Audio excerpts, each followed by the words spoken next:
There's a ship drifting somewhere in the ocean without a crew.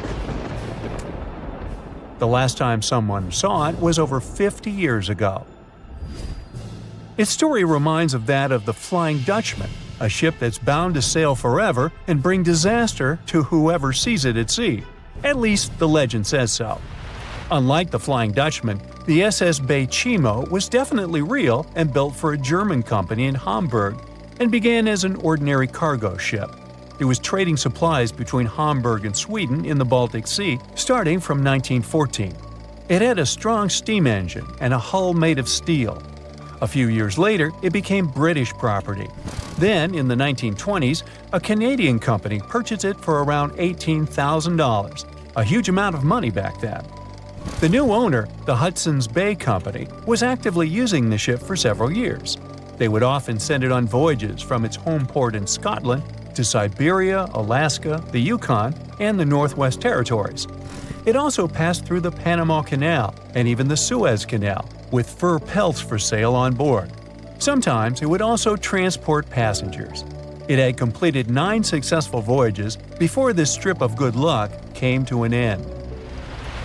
Starting from the 1930s, SS Bay Chimo would have trouble with ice and storms. When it first got trapped in ice in October of 1931, some of the crew managed to escape to Alaska.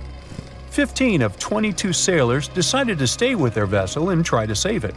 They had furs and other valuable cargo worth around $58,000 aboard.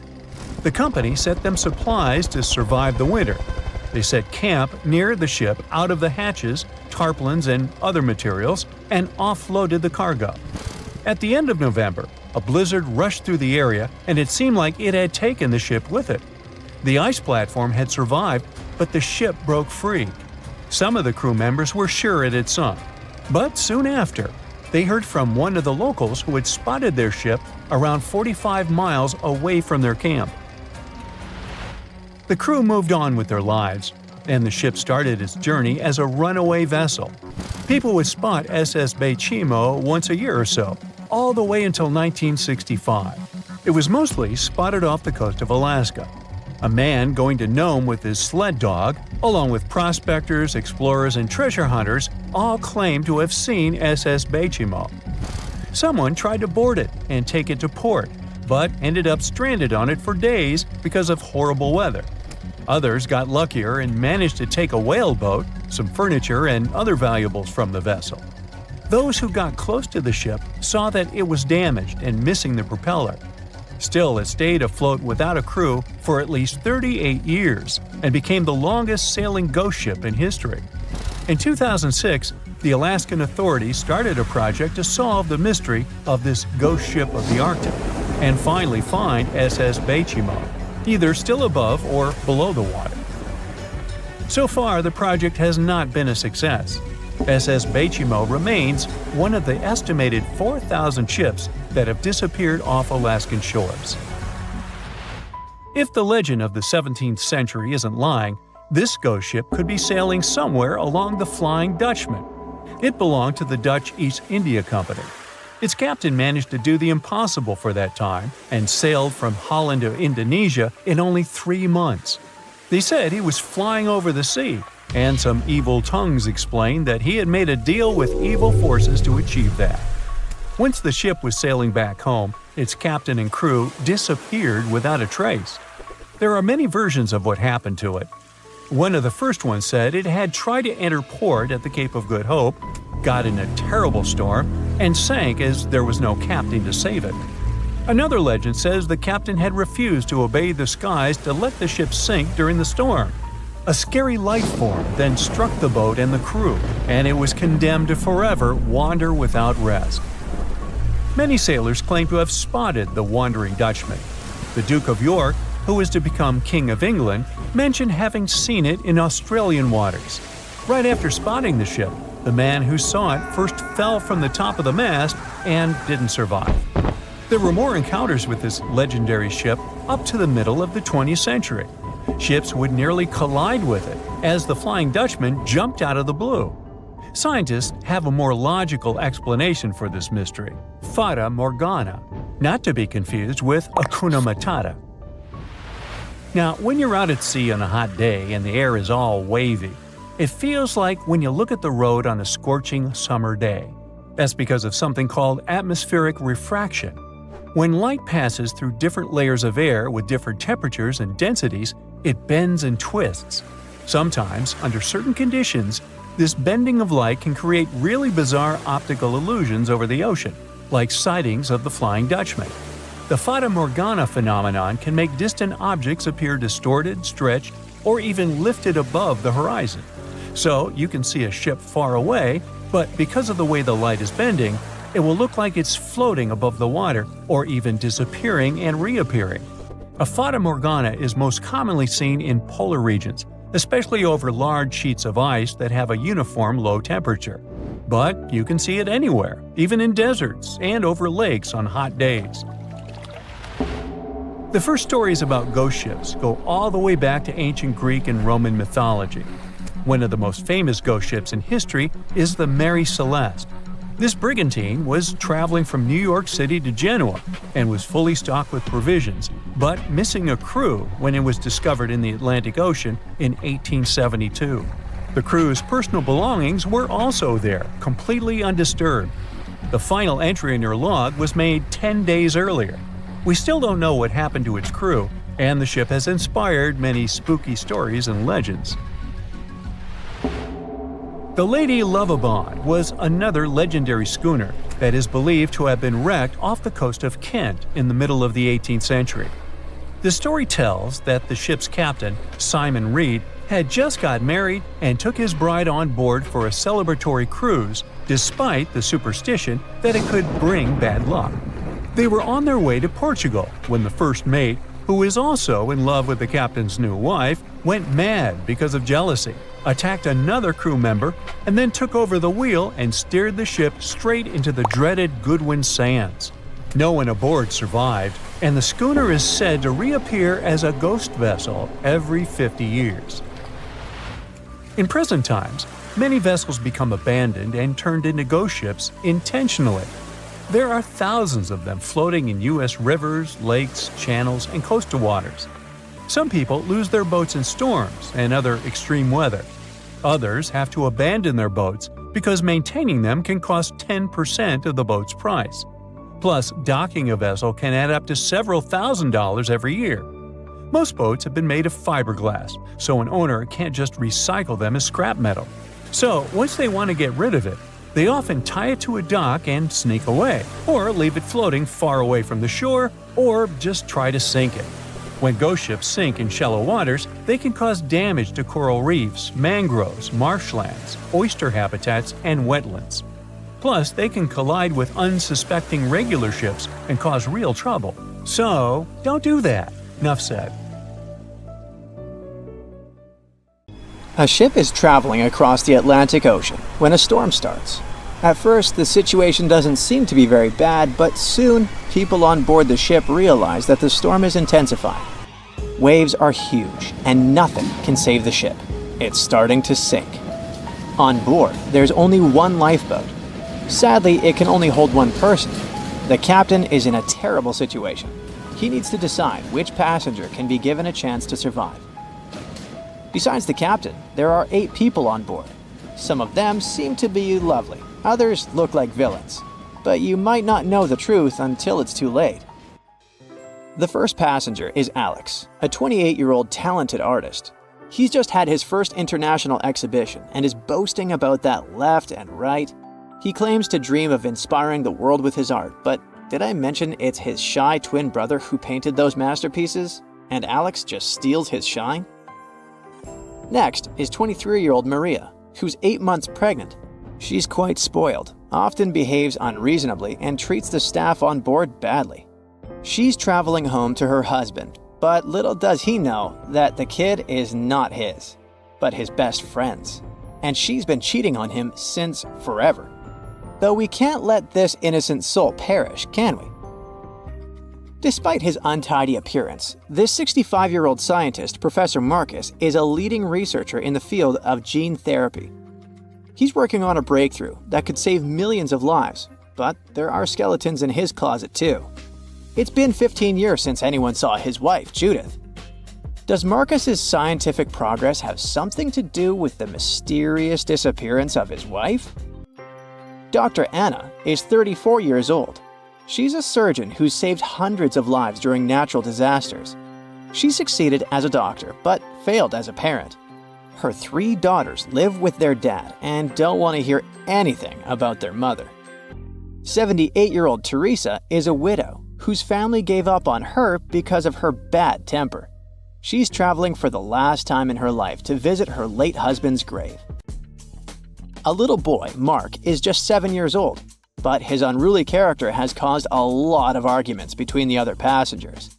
He's traveling alone since his parents are supposed to meet him on the shore. This brat's parents are too busy working, so he gets more and more uncontrollable. Who knows what he'll be capable of doing in 10 years or so? A robot android, Alpha 3, is also on board the ship. It has an artificial intelligence created to assist in expeditions. It can also control the ship in emergency cases. And the last passenger is Emily. This beautiful and charming woman is 30 years old. She lives off of powerful, old, rich men and has enough money to burn. She hasn't worked a single day in her entire life and just travels the world. To make his choice, the captain invites each of the passengers to listen to their stories.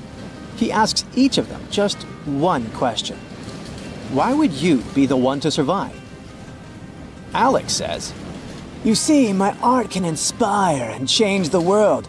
Looking at my works, they help people see the beauty of life, especially during difficult times. I must continue living. I have so much to show through my paintings." Maria answers, "Can't you see that a new life is growing inside my body? It's me and my unborn kid who must survive. We risk losing a talented doctor or an artist in the future. It's not just my life we're talking about."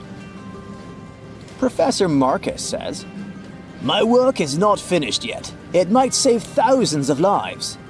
I'm close to a breakthrough and I need to live to make it." Dr. Anna says, "My hands save lives. I have proven many times that I can do the impossible in extreme conditions. The world can't lose my skills and knowledge." The elderly woman begs, "Please, you must understand me.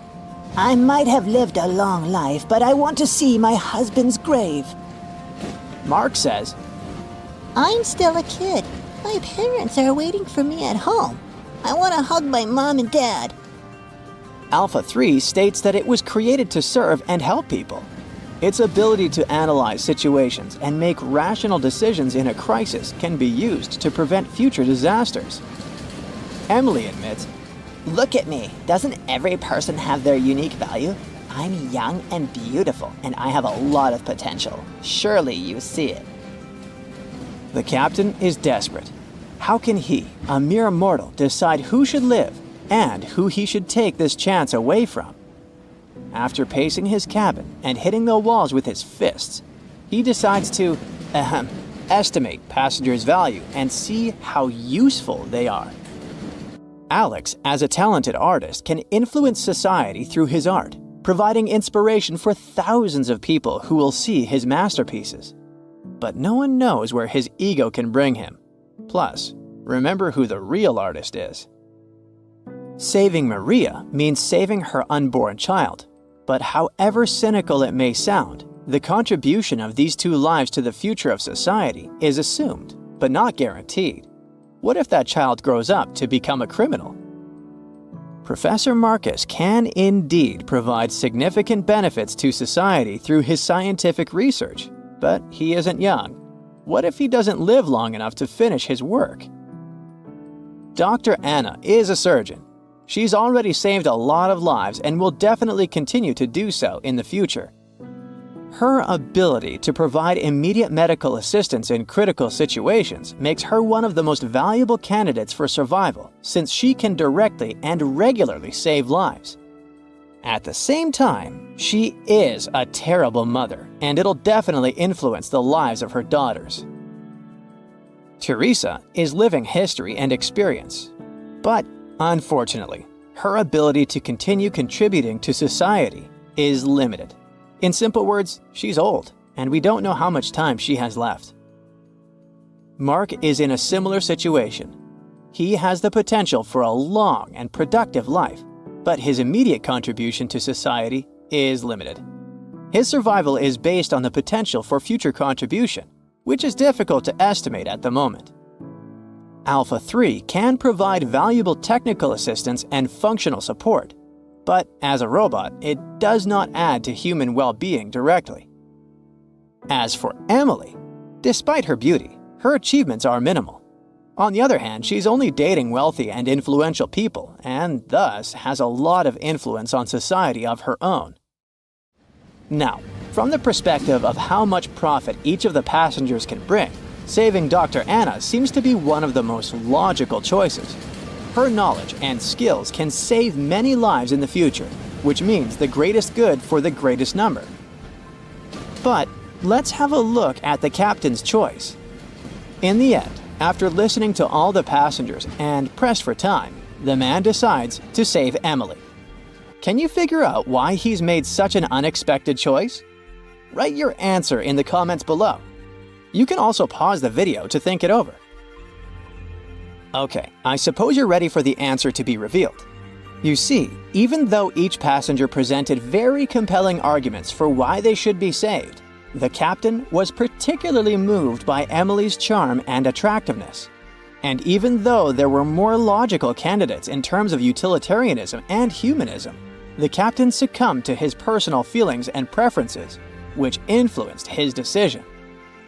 This riddle illustrates that in real life, people often make choices based on their sympathies and preferences rather than logic or public benefit. This is because emotions and personal relationships can have a strong influence on our perception of situations and decision-making. Here's a real-life example. HR managers tend to choose candidates they like or share common interests with, and it doesn't matter that other candidates might have more suitable skills or experience. This phenomenon is known as the similarity effect. Now, I've got an important question for you. Which passenger would you save? Share your choice in the comments. But I'd like to remind you that there is no correct answer. The year was 1854, and the SS Arctic, the fastest passenger liner of its time, set out to cross the Atlantic. As it sailed through the misty veil, it slowly disappeared into the unknown. The Collins Line, an American shipping company, was started in 1818 and only began seriously trading in the transatlantic by 1835. Its steamships crossed the Atlantic from Liverpool to New York within just 10 days. Doesn't sound like a great speed today, I know, but back then, the same thing took other ships several weeks. Light on the water with their wooden hulls, powering through with a strong steam engine, those steamships were the favorite choice for many high-profile people. What could go wrong with such an advanced ship, they thought. This reminds me of some other ship everyone believed to be unsinkable. But anyway, back to the Collins Line. It grew to be a serious contender on transatlantic routes, with only one other competitor, the Cunard's Line. It was a British company also aiming to be the main force through the Arctic Passage. In 1835, the company received a new ship that traveled to Liverpool and came back to New York with the largest cargo ever at that time. From then, the Collins Line was steadily growing. It seemed like there would only be future successes for it. Unfortunately, their lavish ships became costly to run with the amount of coal used. Massive power along with weak wooden hulls meant they needed many repairs after each voyage. So, every trip ended up being expensive. But since the ships were safe and had a great reputation, people were willing to pay the price, and the company was definitely not in crisis. They had achieved something no one had managed to do before them. Like I told you, their ships crossed the Atlantic in a whopping 10 days, and Edward Collins, the owner, was very determined to maintain the pace. Their 5 ships easily outran the Cunard's Line of only 3. With this great praise, it provided more attention. Though the Cunard's ships were slower with their iron hulls, they believed there was still profit, regardless of how slowly they sailed. Among Collins' ships, the Arctic, the third of them to be launched, was the largest. reaching 284 feet long, with 2 side-lever steam engines, each with 1,000 horsepower. The paddle wheels made 16 revolutions a minute when at full speed. At the time of its launch, the press called it the most stupendous vessel ever constructed in the United States. But glamour and fame couldn't avoid what would come next. On the 27th of September, the Arctic was on its journey from Liverpool to New York, continuing a speed pace through the thick fog. It's possible that by that moment, after 4 years of record-breaking trips, the crew became overconfident with their sailing and the ship. Going only 50 miles from Newfoundland, they carelessly continued through the fog with no radio contact, sonar, or any other form of identifying objects, equipped only with Morse code. A smaller ship, the SS Vesta, which operated as a fishing vessel, often worked around Newfoundland. It was passing through the same path as the Arctic and crashed into its side. Shocked by the collision, the captain of the Arctic offered help to the much smaller Vesta, but it was soon clear that the damage that seemed minor on the Arctic was far worse. Beneath the waterline, a hole was letting water into the hull. The cost of the much faster wooden hull now seemed less valuable. They steered toward land, trying to plug the holes, but they weren't doing so well, and the seawater continued to pour in, filling up higher and pushing the ship down. And finally, once the engine room was full, it put out the boilers, taking away the massive power the Arctic was once legendary for. They moved slowly until coming to a complete stop. The ship continued to sink, and the order was to abandon it. At the time, maritime law allowed for the Arctic to carry only 6 lifeboats, only capable of saving 180 people. The crew and some of the passengers managed to push their way aboard and took most of the seats on those boats.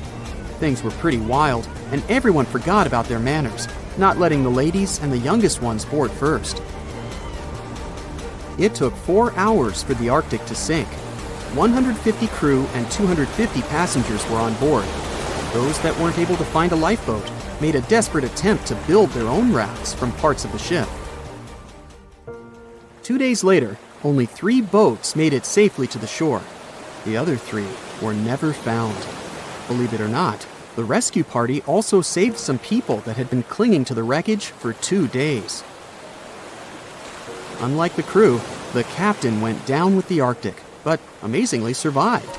He would be only one of 85 people that made it, out of the 400 on board.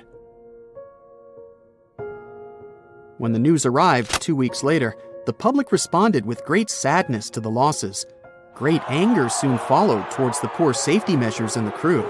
The press published demands to change the laws for more lifeboats. It only made sense to have enough for every person on board a ship. But they ignored those requests. This neglect would lead to more disasters in the future. Enough lifeboats would only come into maritime law some 60 years later, after the disaster of the Titanic. Edward Cullen's wife and 2 children were also aboard the ship and didn't return. He was heartbroken, but didn't stop running his business. The Collins line still had a reputation to uphold, the biggest, fastest, and most luxurious on the Atlantic. Edward Collins would now build an even better ship than any other. It was named the Adriatic, and it was the largest ship in the world, 354 feet long. With 2 alternating steam engines that had never been built of this size. These steam engines at the time were at the height of engineering, though today you can only see them in models and toys. With the new addition of 2 masts, the Adriatic would also be able to sail if needed. Luckily, they made some lessons from the disaster of the Arctic. But before their new ship, the Adriatic, was built, another disaster had occurred. The sister ship of the Arctic had also sunk. They believe this second ship was desperate to stay in front of the Cunard's line and hit an iceberg somewhere during the race. This weird contest took the lives of 141 people. The desperation of Collins and his weakly built hulls pushed the company towards bankruptcy in 1858. The newly built Adriatic costing over $1 million, had only made one voyage in the end. And even that voyage was considered a disaster. The ship collided with a tugboat. It still managed to finish its maiden voyage at a suitable time. After the company had gone bankrupt, they had to sell the ship for only $50,000. They removed the great giant engines, replacing them with only sails.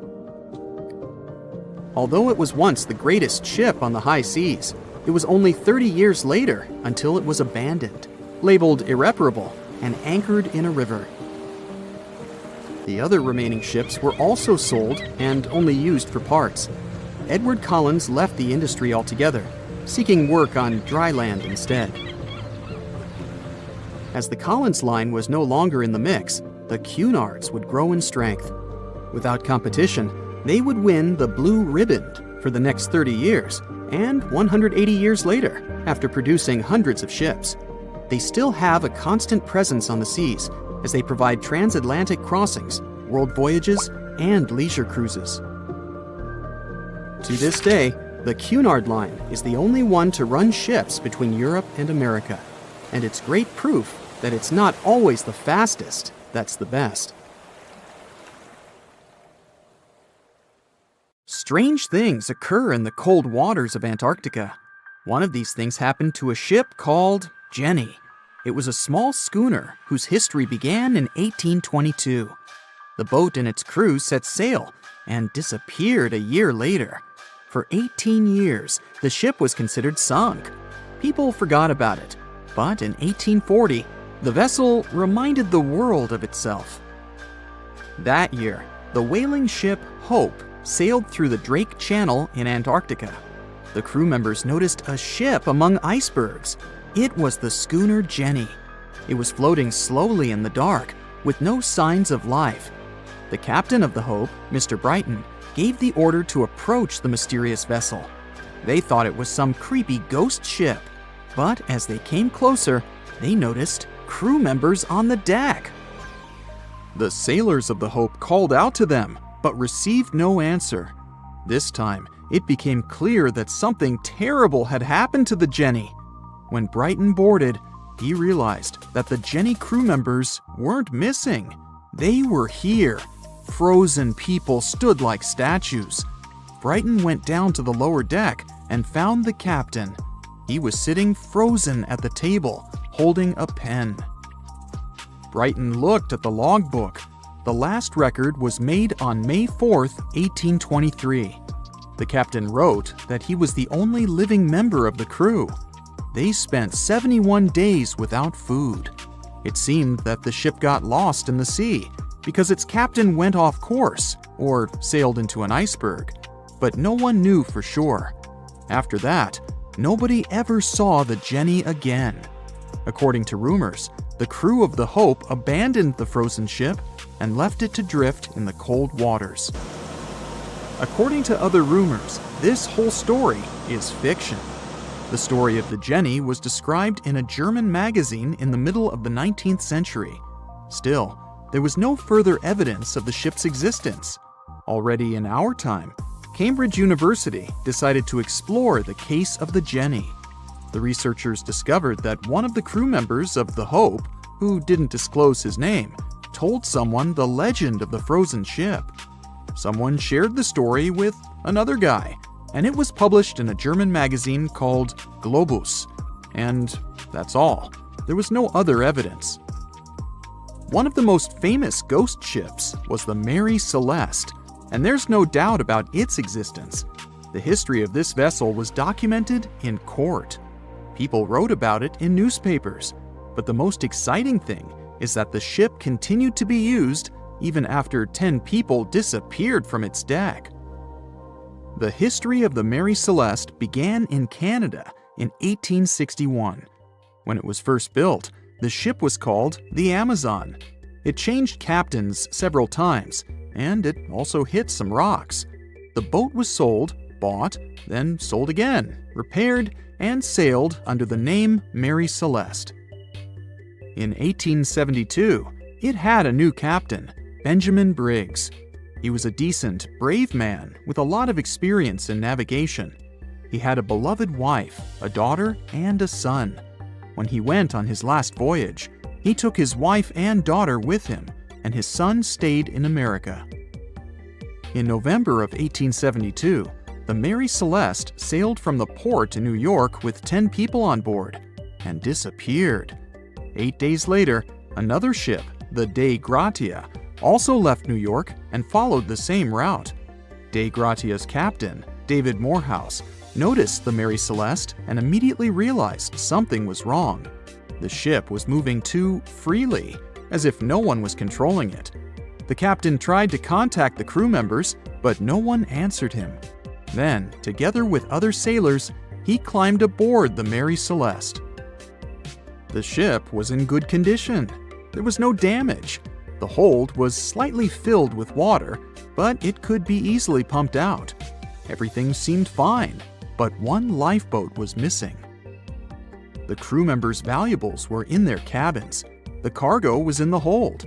The supplies of water and food were untouched. Judging by the records in the logbook, the ship was caught in a storm, but it was not too strong. Other ships also sailed through this storm, but nothing bad happened to them. The last record was dated November 25th, and it claimed that everything was fine. The sails of the Mary Celeste were slightly damaged, but perhaps it happened after the crew had disappeared. The whole ship was in excellent condition, but what made the people leave it? Part of the crew of the Dei Gratia stayed on board the Mary Celeste to bring it to dry land. Everything went well. They delivered the ship to the closest port. Next, the captain of the Dei Gratia appeared before the court and told about what had happened. However, the prosecutor and the judge didn't want to believe in the story of the Mary Celeste. They were sure the captain got rid of the ship's crew to get money for its cargo. According to the maritime laws of that time, if you found a ghost ship with valuable cargo, then a substantial part of this cargo belonged to you. So, many people thought that David Morehouse decided to earn some money. This version seemed to be more valid than the one about the mysterious disappearance of 10 people. Fortunately, no one accused the captain of committing a crime. They thanked him for his service and gave him a monetary reward. However, his reputation was damaged, which greatly affected his career, as many believed he attacked the crew of the Mary Celeste. But even after this terrible case, trial, and investigation, the story was not over. The Mary Celeste was still an expensive and efficient vessel. It sailed several times, but then one captain crashed it into the reefs to get insurance. The court revealed this deception and accused the captain of intentional property damage. The story of the Mary Celeste became famous all over the world. People began to build their theories, realistic and not. Someone believed the ship had sailed through the Bermuda Triangle, but this version was quickly refuted, as the route of the Mary Celeste passed thousands of miles away from the Bermuda region. Did the Kraken or another giant monster attack the ship? Nope. Since the boat was found in almost perfect condition, there were no signs of a struggle. One of the most popular versions was that the crew of the Mary Celeste stole some valuable cargo and sailed to Spain on the rescue boat. However, those who knew Captain Benjamin Briggs said he was a good, honest man. Besides, he had a son in New York, and Briggs would never leave him. A more thorough investigation revealed that a series of accidental circumstances could have caused the disappearance of the ship's crew. Before its last voyage, the vessel delivered coal. Perhaps the pump intended for pumping water got clogged with coal after that. And when the ship got into a storm, the hold filled with water and the pump broke. The captain couldn't understand the amount of water because numerous barrels in the cargo hold blocked the view. Benjamin Briggs assumed it was dangerous to stay on the ship during a storm, so he evacuated with the passengers on a lifeboat. Perhaps they were close to land and decided to sail there, but the storm intensified and overturned the boat. Also, One record in the log journal said that the chronometer was faulty. It was a device that helped to determine your location at sea using longitude. Briggs got lost and didn't know which way to sail. The storm was strong, and he couldn't determine whether the ship would sink. Perhaps Briggs decided to leave the ship in a rescue boat when he saw the coast of the Azores. The uniqueness of this ghost ship case is that, unlike many others, you can investigate it yourself. There's a lot of information about the Mary Celeste on the internet. There are documentaries and research articles. Perhaps you'll be able to notice something that others haven't seen and solve the mystery of the disappearance of 10 people. At the beginning of the 20th century, somewhere off the coast of West Africa, a German steamship was leaving the port. Suddenly, the weather got worse, and the vessel entered a thick fog. The sailors ran aground on a sandbank close to the shore. Luckily, no one was hurt, and they were even able to save their precious cargo. But the ship was stuck in the sand for good. And it was not alone there. Nearly the entire length of the western coast of Namibia is called Skeleton Coast. If the name sounds scary, that's because it is. This 976-mile-long beach line is among the most dangerous places on Earth.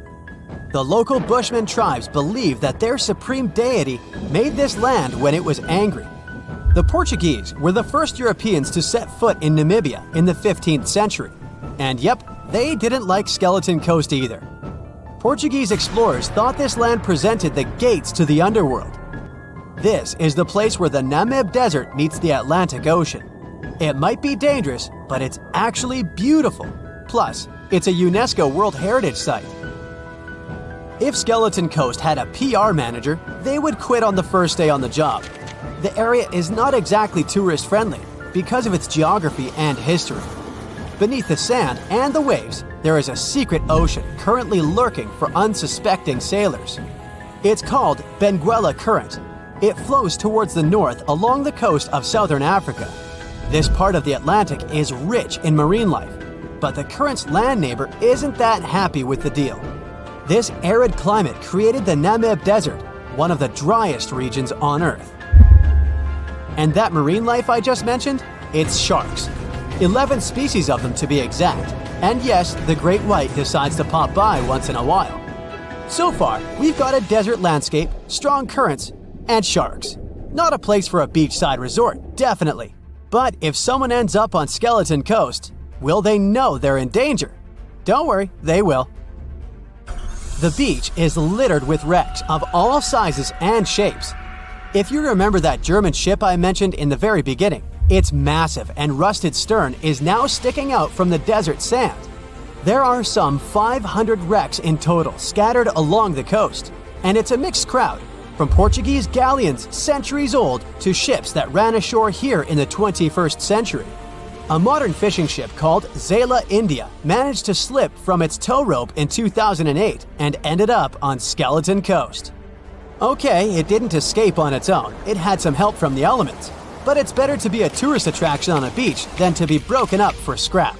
That's where the trawler was originally going, poor thing. Skeleton Coast's most famous inhabitant, to call it such a place, is the wreck of the Dunedin Star. The British cargo liner ran aground here in 1942. The massive rescue operation that followed reveals why it's so dangerous for sailors to end up here. The rescuers managed to save all of the crew and passengers, but at a heavy price. An aircraft and a tugboat were lost in the process. It took the last of the rescuers a full 2 months to return home to Cape Town. Why, you might wonder? One look at the map of the region reveals the reason. It's an endless sea of yellow, which is the sand.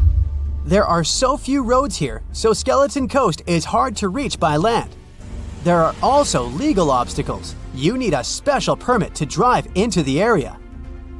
But the skeletons in the name of the area don't only refer to ships, they also stand for animal bones. Most of these belong to whales and seals. Many animals have adapted to the area, so lions and hyenas roam the coastline in search of a meal.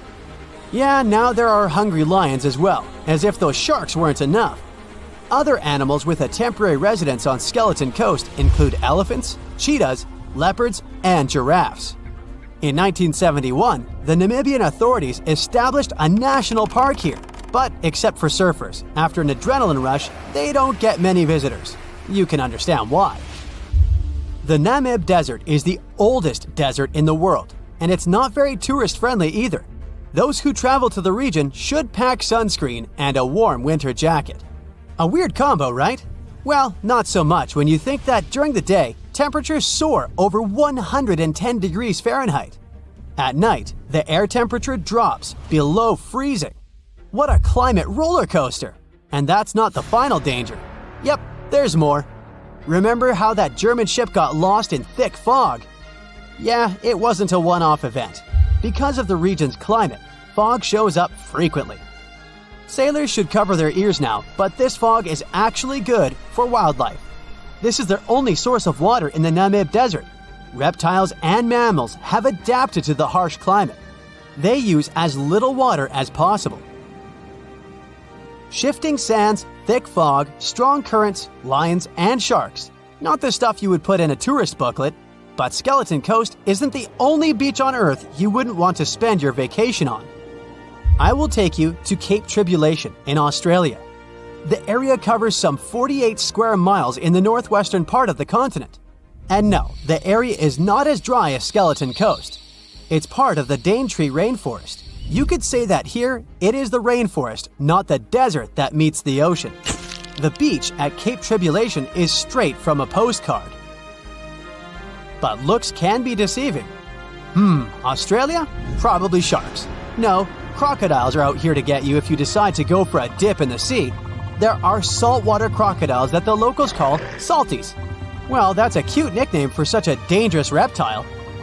And it's not just them. The wildlife seems to have a beef with visitors. From October to June, the waters around Cape Tribulation are full of box jellyfish. Their venom affects the human cardiovascular system. When touched by a jellyfish out at sea, swimmers won't have enough time to reach land for help. Vinegar helps neutralize the sting, so you might want to keep a spare bottle in your luggage. Crocodiles and jellyfish sound dangerous, but there's one more animal you should look after. It's the wild boar. It might sound funny, but you won't laugh when you're being chased by one of these across the beach. 21 million wild boars live in Australia.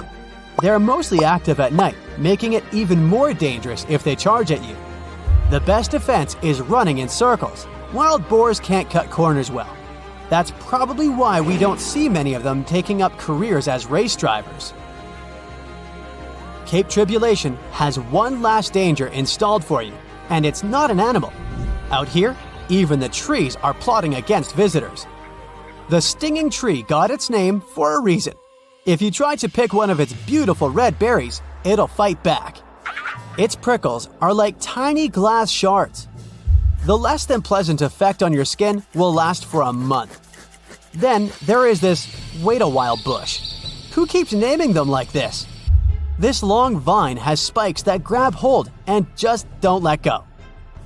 They are so strong they can pull a human off a horse. You'll have to wait for someone to come by and save you from this thorny grabber. If you are about to cross this Australian beach from the vacation list, hold on for a second. Tourism is booming here. The local authorities have restricted access to all of the danger zones. Visitors go swimming in dreamy water holes that are surrounded by lush vegetation. There are even ropes to swing from. Now, that's a beach you can finally relax on. It has recently become a popular location for many tourists looking for the perfect place to get away from it all. If you're lucky enough to catch a sunny day here, it's like no other, I can assure you. Chances are, you'll end up having loads of foggy days, but let's be honest, they have a special allure of their own. This enchanting smile-shaped island is called Sable Island. It's located 190 miles from mainland Nova Scotia. It wasn't accessible to the general public until 2013. That's when it was added to the list of National Parks of Canada. You can get here either by plane or by water. But what's so enchanting about this place anyway? There must be something since the yearly tourist count is growing every year. Firstly, there's a spectacular number of wild horses here. There are between 200 and 500 horses roaming free all over the island. There's also a large population of gray seals. The place is also the only breeding location of a rare bird species called the Ipswich sparrow. If you're already considering a trip here, there are some things you need to know first. Remember that fog I mentioned earlier? Well, it turns out that Sable Island is the foggiest place in the Canadian Maritimes. I'm talking about approximately 127 foggy days each year. During such days, Sable Island literally disappears underneath a thick layer of fog. You won't be able to explore the place on your own either. The local regulations state that visitors need to travel within a group, and they also need to keep a 197-foot distance from the wildlife they can encounter here. As charming as this place may be, it holds a dark secret hidden beneath the sandy dunes, and it has nothing to do with beautiful creatures living here or the island's unique vegetation. Apart from being known from its horses and seals, Sable Island is infamous for an overwhelming number of shipwrecks.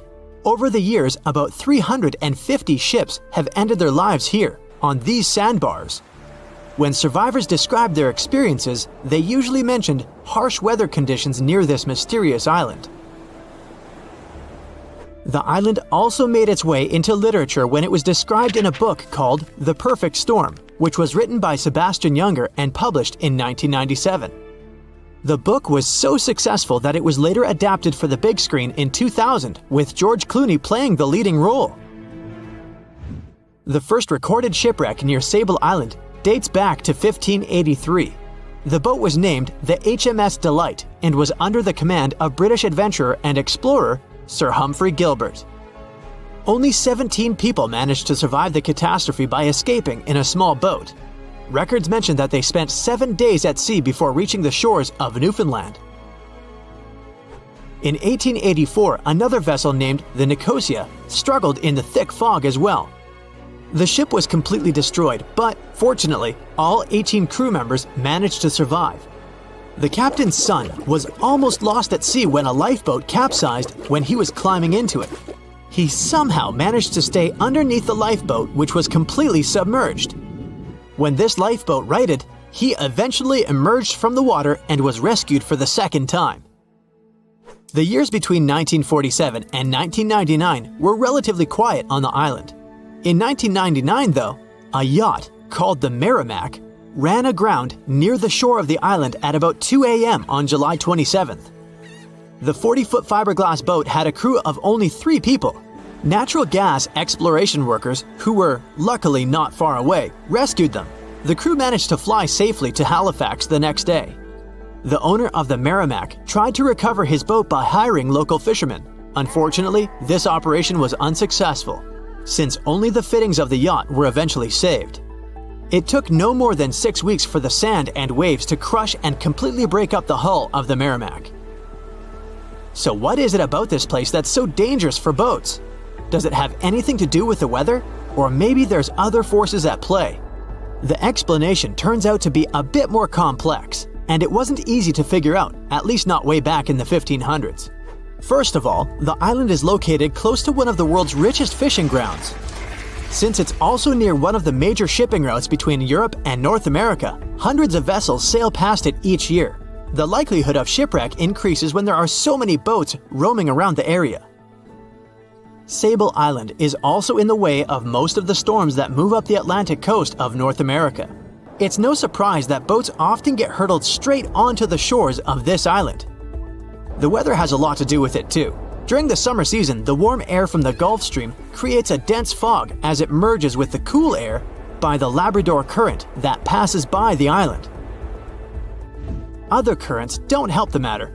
Sable Island is next to the meeting point of 3 major ocean currents: the Gulf Stream, the Labrador Current, and the Belle Isle Current.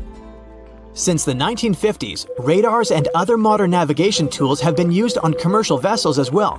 Up until then, the sextant was the main instrument used to figure out a ship's location.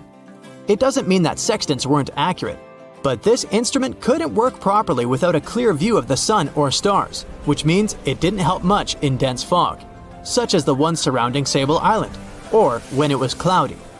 Often during bad weather, the captain of a ship navigated, relying on their experiences and intuition based on the ship's speed and direction. That's why most of the survivors in shipwrecks near Sable Island said that the captain had simply miscalculated the ship's position, crashing into Sable Island by accident. This dusty, sandy land is as unfriendly to ships as it is to trees. There's reportedly a single tree on the whole island, and it looks a lot more like a bush. It's actually a pine tree. And since the famous island horses don't see it as much of a food source, it somehow managed to survive. Reports say that the tree was planted back in the 1950s. Local authorities were trying to grow a forest on the island to make it a bit more welcoming. They've planted tens of thousands of trees over the years, more than 69,000 evergreens, 600 fruit trees, and about 55 pounds of pine seeds, along with other plants which could survive the conditions on the island. But they were no match for the extreme weather and sandy soil. Out of all those plants, just one pine tree is still alive. Thanks to its resistance, it has even become a symbol of Sable Island. Interestingly, for around 40 years, the island also had just one inhabitant. Can you imagine that? One person living on a remote island for so many decades? It's the story of a woman called Zoe Lucas. She chose to surround herself with the only residents on the island: the horses, the gray seals, and the many species of birds. An esteemed naturalist, she mentioned in an interview she gave back in 2017 that she was used to living on the island and that she never got lonely. To survive here, she had to put together an essentials kit. It included a notebook to take notes and a pair of binoculars to study the wildlife. You can safely assume she wasn't scared of the intimidating surroundings, since she decided to eventually call this place home.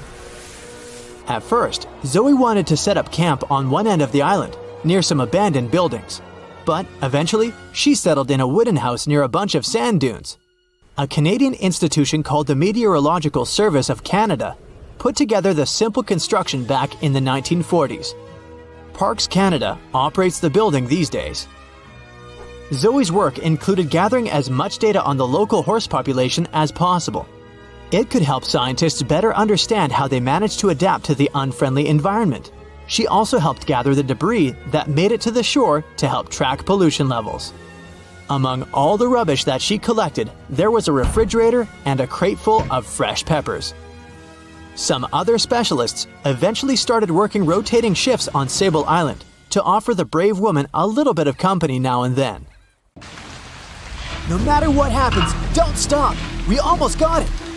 Two treasure seekers are digging frozen ground in a cornfield at night. It's raining hard, lightning is flashing, but these two guys keep working. And now the shovel hits something solid. No way! A treasure chest! They start digging faster and find a piece of a ship's engine. What the? Far from the seas and lakes, somewhere under the fields of Kansas City, they found a giant sunken ship. How is this possible? Now you'll see. Some people spend their lives searching for shipwrecks with treasures underground. One of them is explorer David Hawley. He's been looking for such ships far from the seas, rivers, and oceans for many years. He does this because he likes the feeling of adventure. The holds of these ships may contain chests of gold, antiques, and artifacts. And you can get a lot of money for them. David says you don't have to go into the ocean to find a sunken ship. They may be lying in your backyard. But why do ships end up buried underground among fields, farms, and plains? Let's find out using the example of steamboat Great White Arabia.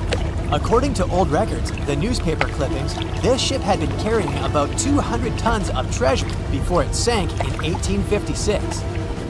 Many rumors and local legends said the ship was lying underground a few miles northeast of Kansas City. It was there because people deliberately altered the riverbed and channels of the Missouri River in the second half of the 19th century. They artificially brought the shores closer to each other. They narrowed the river to increase the flow's speed, so boats could sail much faster. In the 19th century, steamboats were the most popular means of transporting passengers and goods. Before railroads, they extended the western border across the Mississippi and Missouri rivers and brought supplies to people. That's why it was so important to increase the speed of their movement. So, on September 5th, 1856, Arabia was sailing along such an estuary. it came across a snag sticking out of the water. A piece of log quickly flooded the ship. Fortunately, all passengers were evacuated. But the steamer and its precious cargo reached the silt bottom of the Missouri River in a few minutes. Several years had passed. Everyone forgot about the vessel. During this time, the course of the Missouri River had changed. But Arabia remained under the wet, muddy bottom. The soil level above it was getting higher, and the ground was losing moisture. Eventually, many decades later, a cornfield formed above the sunken ship. In the 1980s, one farmer owned this area, and he had no idea what was hidden in his territory. David Hawley carefully studied the history of the sunken ships of the USA. He knew that hundreds of steamers had gone underwater all over Missouri, but most of all, he was interested in Arabia, as there were rumors that it was filled with gold and other valuable things. The territory of cornfields in Kansas was vast, but David Hawley knew how to search properly. In 1987, he started working. First, together with his brother and father, they collected all the clippings from old newspapers they could find. They were looking not only for information about the steamer, but also for maps of the Missouri River. They tracked its historical changes, checked the dates, and identified a large area where the steamer sank. Next, they used electromagnetic testing and other geological stuff to study the soil and find the right place. They searched for differences in ground moisture and density. Then, they went through the territory with powerful metal detectors. And so, by the fall of 1988, they had determined the location of the steamer. Arabia was the size of a football field. This gigantic vessel lay 45 feet underground, 4 stories down. But before they started excavating, they had to ask the owner of the cornfield for permission. For the farmer, this news was a big surprise. He agreed, on the condition that the excavations would be completed by spring so that he could sow a new crop. Digging a giant ship in winter is much more difficult and expensive than at other times. It includes additional equipment, electricity, and heating costs. The team worked day and night. They financed the excavations out of their own pocket. Each invested more than $10,000 and took out a bank loan. Finally, they noticed the first details of the ship. The shovels hit the huge engine boilers and the deck. The goal had been achieved. Most of the cargo lying inside the sunken ships is covered with rust, shells, mud, and is badly damaged. The contents of Arabia were in excellent condition, considering that the ship had sunk 130 years prior. Unfortunately, they didn't find the chests of gold. Still, they got several tons of other valuable cargo, household items of people who lived in the middle of the 19th century. It was a time capsule. The ship was carrying supplies for hundreds and thousands of people, and all these things were perfectly preserved. For example, they could clearly see the brand stamp Goodyear Rubber Company on one rubber shoe. The longer the excavations continued, the more things David and his team found. In the barrels, they found plates from the 19th century. They were intact and usable. Also, there were clean clothes, thousands of pairs of shoes, harpoons, frying pans, and umbrellas. The ship was carrying cargo to supply about 16 small towns. Yes, it's not gold, but such artifacts are also precious. The contents of the ship could be worth millions. However, the crew wasn't going to sell these things. They made a museum on the site of a former fruit market in Kansas City. If you go there, you will immediately feel like you're in a department store of the 19th century. There are thousands of items in good condition. Even the matches here are dry enough to light up. It took David many years to present the entire collection from the steamship. He values each of the items and doesn't want to sell them. Anyone can come here, pay for a ticket, and find themselves in the past. Who knows, maybe there's an old ship hidden in your backyard too. Geologists found an older vessel in the hot desert of Namibia in 2008. This ship sailed back in the days when pirates scared sailors on the seas, and now it's inside a dried-up lagoon. The ship sailed from Lisbon in 1533 and disappeared with the crew near a small diamond mining town. After almost 500 years, the hull had been badly damaged. Only the carcass of the ship remained, but the treasure hidden inside the vessel stayed intact. They carefully studied the boat for a long time, trying not to ruin anything. And then, 5 days later, they found a big old chest in the hold. Carefully opening it, they found gold coins there. Thus, the cost of the ship was estimated at about $10 million. The exact cause of the shipwreck is unknown, but experts believe the ship was destroyed by heavy cargo and bad weather. It went to the bottom of a lagoon that later became a desert. Some find an airplane in their backyard, others discover a ship, and one man found a passage to an ancient secret city in his house. This happened in Turkey in 1963. The owners of the building decided to make repairs. He went to his basement and knocked down the wall to turn this place into a living room. And so, behind one wall, he found a tunnel leading underground. The man thought it was some kind of a secret chamber. He went down there and realized it was something much more than that. It was an ancient city 18 floors deep. People built it in the years 780 to 1180 as a refuge from weather disasters and the invasion of enemies. This place also includes many underground tunnels that stretch for several miles in different directions. People could get to the town from different points using secret passages leading to these roads.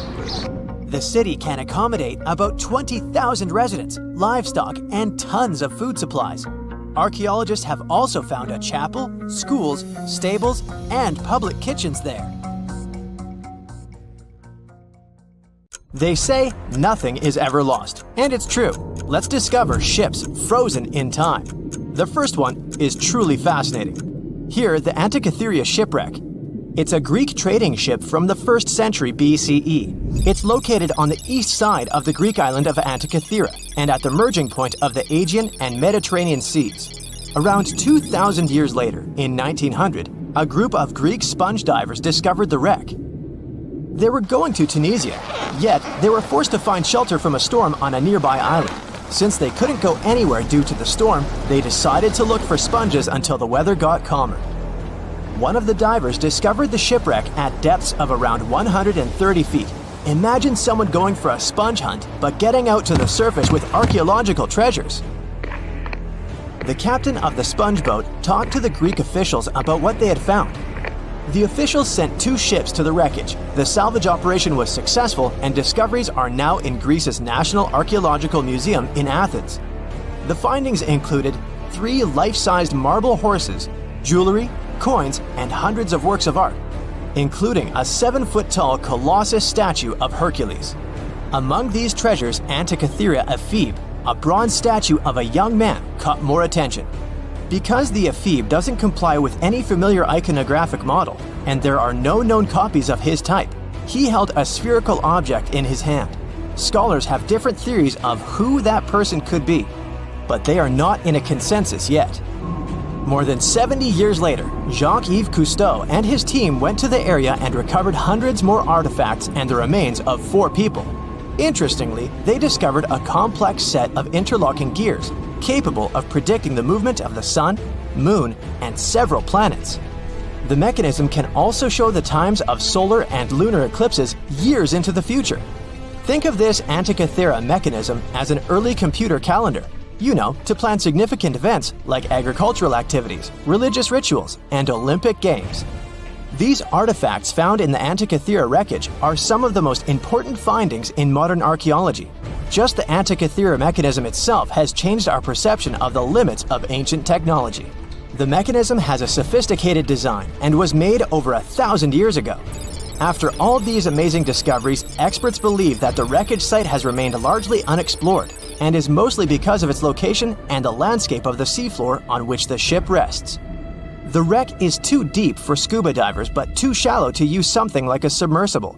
A survey made on the seafloor in 2012 showed evidence of a second wreck about 800 feet to the south. It's clear that this area has a lot to offer humanity. What would happen if those sponge hunters didn't go to the area? Scientists found a shipwreck in Antarctica at the bottom of the Weddell Sea 107 years after it sank. The name of the ship was Endurance, and it was the lost vessel of Antarctic explorer Sir Ernest Shackleton. Scientists who laid eyes on it decades later say it is among the greatest undiscovered shipwrecks ever. That is why they filmed the whole discovery. The video shows the remains of the Endurance and proves it is still in remarkable condition. It has been sitting in 10,000 feet of water for over a century, yet it looks like it sank very recently. So the story goes like this. The ship was crushed by ice and sank in 1915. Shackleton and his crewmates had to escape by themselves in small lifeboats. From then on, it was all about survival. Shackleton imagined to get his crew to safety. Then, the ship sank. Yes, this is a pretty impressive story. But why did scientists prize this ship? Firstly, Shackleton's Imperial Trans-Antarctic Expedition sailed to make the first land crossing of Antarctica. Yes, the crew was trapped in ice, but the intention was important. Secondly, it's about the challenge itself of finding the shipwreck. The Weddell Sea is almost always covered in thick sea ice. You know, the same ice that made the Endurance sink. Getting near the presumed sinking location is super hard, let alone being able to conduct research. Experts of the modern expedition team foresaw the time when the lowest extent of Antarctic sea ice would come using satellite images. They realized that the weather was in their favor to start an expedition. Dr. John Shears said that they have successfully completed the world's most difficult shipwreck search, fighting against constantly shifting sea ice, blizzards, and temperatures decreasing to negative 0.4 degrees Fahrenheit. Yeesh, I can't imagine the worst conditions in Antarctica if these conditions are in their favor. Lastly, look at this. It's timbers. They're very much intact. Plus, you can read the ship's name. It's still visible. Marine archaeologist Menson Bound says that this is the finest wooden shipwreck he has ever discovered. He has 50 years of career experience, so I believe the guy. So how come the wood is not rotten? Dr. Michelle Taylor, a deep-sea polar biologist, said that there has been little wood deterioration because the wood-munching animals are not in this forest-free region of Antarctica. Workers of a coal mine in East Serbia discovered 3 shipwrecks that had been there for at least 1,300 years. The largest shipwreck is an ancient Roman fleet. It's around 50 feet long with a flat bottom. It's estimated that the ship could carry a crew of 30 to 35 people. Looking at its hull, you can see the marks of repairs. Wow, this one had a lengthy career. You know, it gives us insight into more than 1,000 years ago.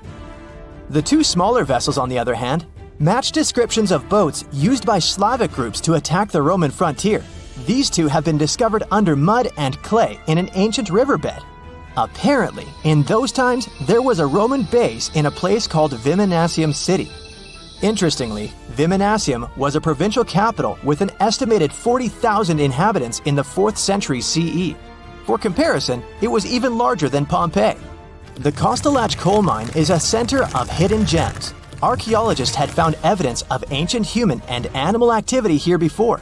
For instance, in 2012, experts found bones of at least 5 woolly mammoths, which went extinct about 10,000 years ago.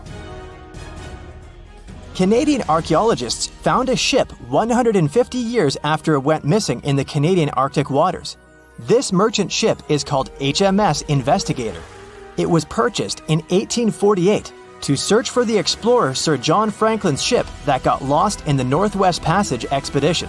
So, HMS Investigator left Britain in 1850 for this rescue operation.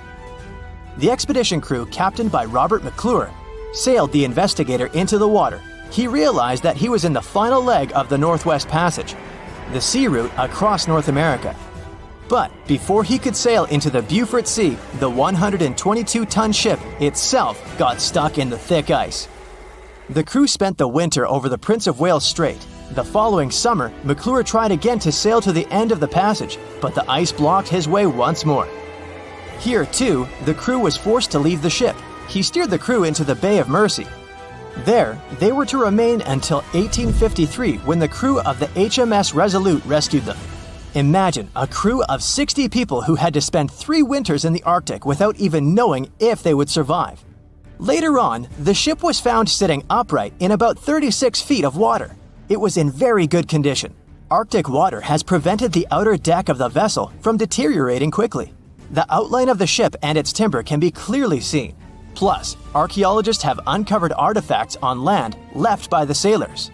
They had unloaded everything before abandoning the Investigator. 3 sailor graves and 1 British naval shipwreck had also been discovered in the area. I wonder what else they could find there. Wow, it's the only place where 1 minute you're learning 17 natural ways how to get rid of houseflies, and the next, you're taking an epic journey straight into a black hole. More than 10 billion with a B views in total. That's 47 billion minutes watched, or more than 70,000 years. That's all the way back to the Ice Age. No, I wasn't around then. 40,000 videos, hundreds of topics, and most importantly you, a whole 44 million of you. Our viewers. We could populate an entire country if we wanted to.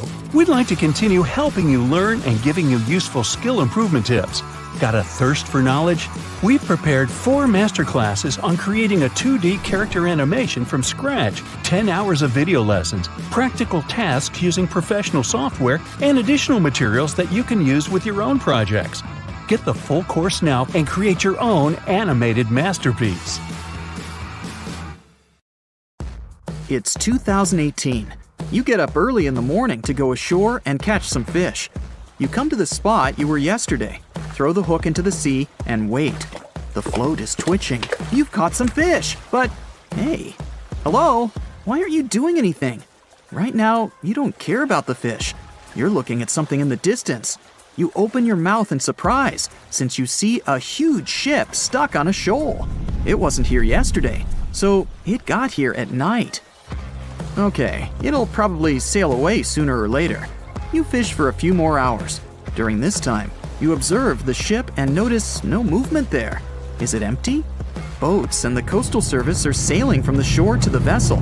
You decide to check it out too. You get in your old boat and go there. The mist descends to the water, making the ship look creepy. The colossal vessel is rusty and empty. But where is the whole crew? And how did it get there? The Coast Guard comes on board. They search the hold, the cabins, and the upper deck. There's someone's stuff, some remnants of food supplies, notebooks, and clothes. Everything suggests the crew has disappeared for some reason. Fishers who noticed the vessel first didn't see anyone coming down from the board. No radio signals were sent to the port, and no one reported about the ship. It appeared here from nowhere. The only chance to get any information is to look at the number and name of the vessel. This is Sam Ratulangi, PB 1600. The Coast Guard checks the information, studies the data of all the country ships, and no way. One company built the boat in 2001 in Indonesia. People used it to transport heavy loads across the seas around Asia. The ship had been properly operating for 8 years. People were delivering industrial goods to different points in the region, but something went wrong. In 2009, Sam Ratulangi was sailing near the coast of Taiwan, and that's it. There were no further records about it. There were no reports in any port. Everyone thought it must have drowned, so no one had been looking for it for years. And then, 9 years later, it appears here, big and rusty, off the coast of Myanmar, without sailors, without fuel. An investigation starts. City services are trying to find out the names of all the sailors working on the ship and find clues that would lead to solving this mystery. They also hope the ship owner will appear soon. They find 2 tow ropes on board. This means that some other ship towed Sam Ratulangi to this place. Then they identify and find 13 crew members. These people say they wanted to reach the factory in Bangladesh to repair Sam Ratulangi. Another vessel helped tow the ship, but then 2 cables tore off, and a storm began. No one wanted to stay on board during such weather, so the crew members left it. No one knows what the ship has been doing for the last 9 years, and how it was possible without people on board. And here's another, much more mysterious ship story. On February 16, 2020, locals found a large cargo ship stuck on a rocky shore off the coast of an Irish village. The boat looked rusty, with holes in the hull and rotten parts. People hadn't seen this vessel the day before, so it appeared there at night. The last time people saw the Alta cargo ship was a few months earlier, thousands of miles off the coast of Ireland. That day, the Alta was sailing in the waters of the Atlantic Ocean. Another ship, the MS Protector, noticed it. MS Protector crew members tried to contact the ship, but received no response. The people on board realized that they were facing an empty vessel. And then, 5 months later, it appeared near the coast of Ireland. There are more questions than answers in this story, but we managed to find something out. In 2015, the Alta appeared and disappeared from the radar several times. Any ship has an internal tracking system, so people can track its route using satellites.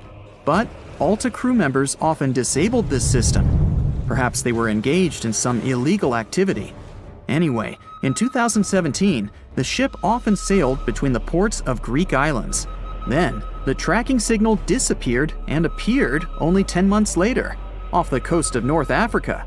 During this time, the ship changed several flags. In September 2018, the Alta was southeast of Bermuda and headed for Haiti. Then, the crew started facing problems. First, the main engine failed right in the middle of the Atlantic Ocean. The ship began to drift. Several days passed, but the crew members weren't able to repair it. They began to run out of food and water supplies. The situation got even worse when they found out that a hurricane was approaching the place. Fortunately, they managed to contact the U.S. Coast Guard. A helicopter flew to the Alta on October 2nd to bring them some supplies. There was enough food for several days. Then, a rescue boat sailed to the ship. It evacuated all the sailors and delivered them to Puerto Rico before the hurricane. The Alta had to drift alone in the ocean. After a while, another ship approached the Alta to tow it to the shores of Guyana. But at this moment, everything went wrong. Someone stole the boat, disabled the tracking system, and sailed away in an unknown direction. After almost a year, the MS Protector found the empty Alta in the waters of the Atlantic Ocean. And then, 9 months later, the ship without a crew sailed to the shores of Ireland. How did it manage to travel across the Atlantic and get to the coast of Ireland? It's still a mystery. Maybe it was just luck. No one else saw the ship all this time. It was just covering huge distances, surviving storms. Who's the captain? What happened to the thieves? Who owns the ship now? One day, someone called the village administration and introduced themselves as the vessel owner. But that unknown person didn't provide any evidence. They found several barrels of oil on the ship, which they took away by helicopter. The Alta was rusting. Corrosion of metal could damage the environment. The vessel had no commercial value, yet it would have taken millions to get rid of it. There were 3 options for what to do: leave the ship where it was, tow it into the sea and let it sink, or disassemble it for scrap. But nature had its own plans. Storms and strong waves split the hull into 2 parts. The Alta was drifting without a crew in the waters of the Atlantic Ocean for about 2 years. But this is nothing compared to a ship that was traveling for 38 years. The record belongs to the SS Bay Chimo. It was a merchant vessel owned by some trading company. In 1931, the ship found itself on the ice off the coast of Alaska. Its movement slowed down. A thick layer of ice blocked the ship, and a strong storm only made the situation worse. The blizzard was so intense that the crew members couldn't see anything but a white veil in front of their eyes. Sailing any further was impossible.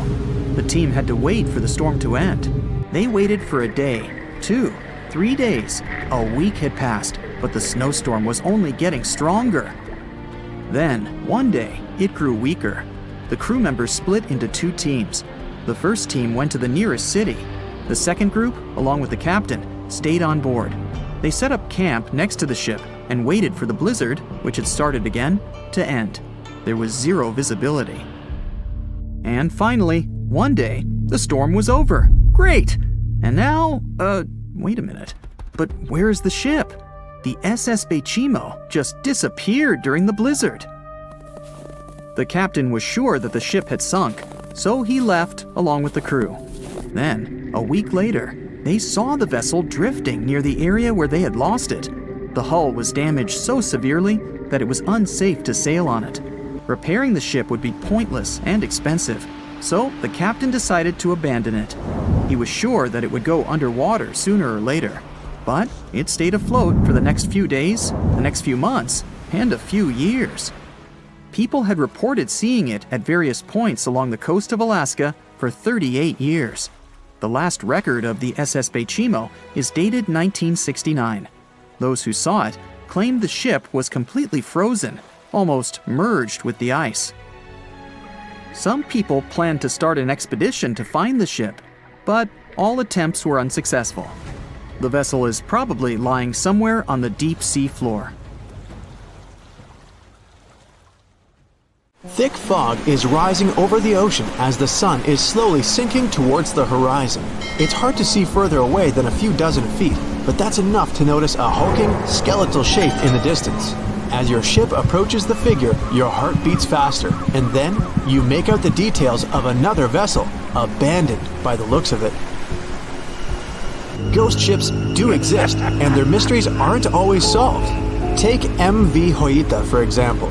It was a wooden vessel built in 1931 as a luxury yacht. It had served well to various people over 20 years before it was bought by a Samoan sailor and became a merchant ship. In 1955, though, Hoita's service came to an abrupt and mysterious end.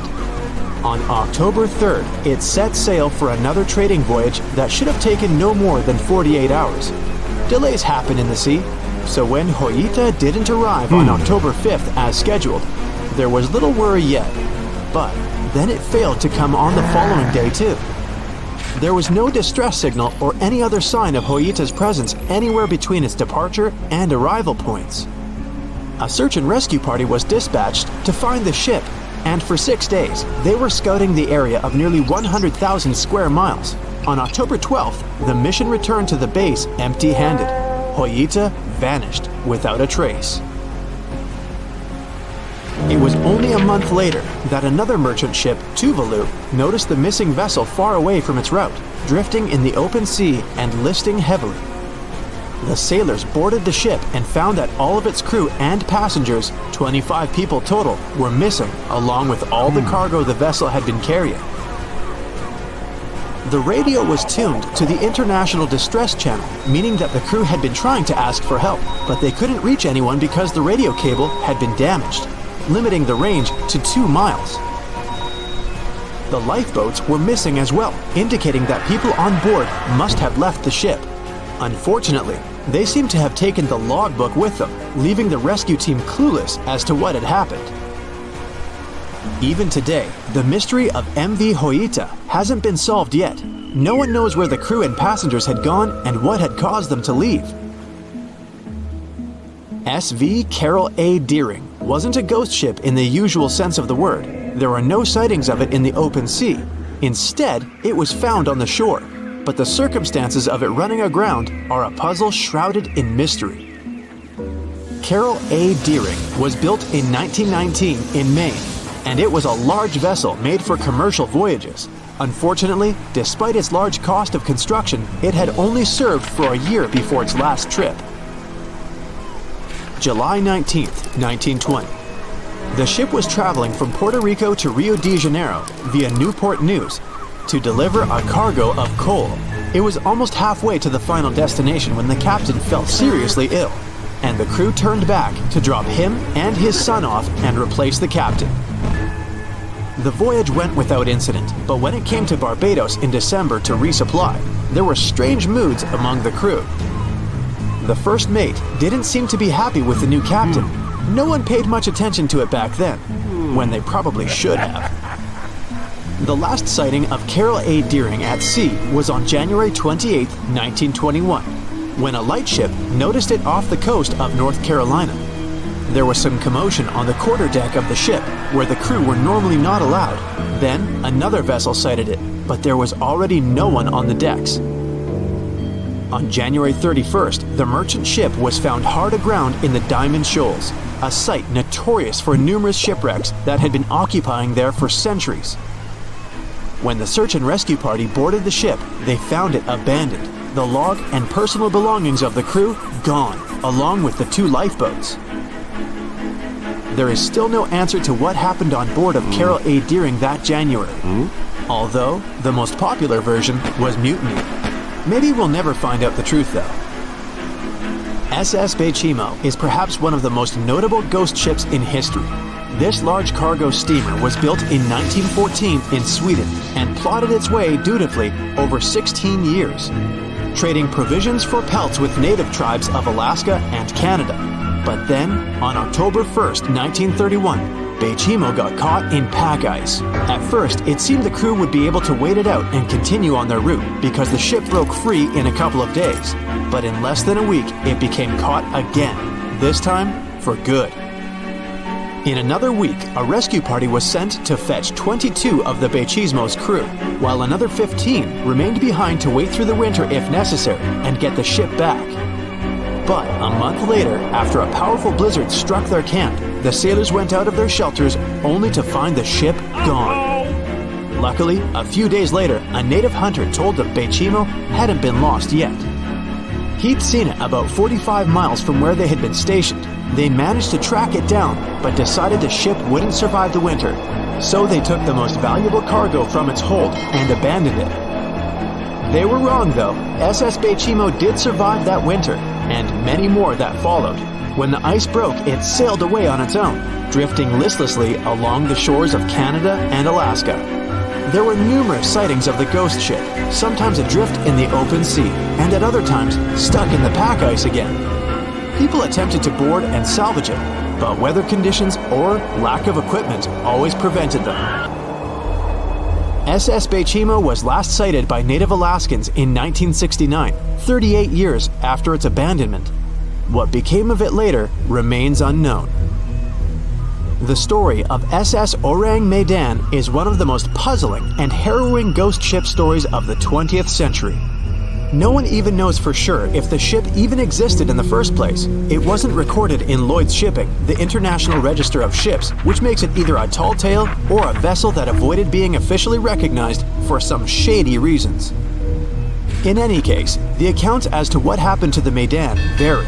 According to most reports, it was carrying some unknown cargo in the Indonesian waters when a distress call was received by another ship in the vicinity. The officer on duty heard an SOS message, but its contents are different depending on the accounts. The message did not repeat, and the crew of Medan didn't answer to any attempts to contact it back. The ship that received the distress call hurried to the rescue, but they only reached the vessel the following day, when it was already drifting and slightly listing. When the rescuers boarded the ship, they found that none of the crew had survived. However, one lifeboat was missing, which implied that there was at least one crew member who managed to escape.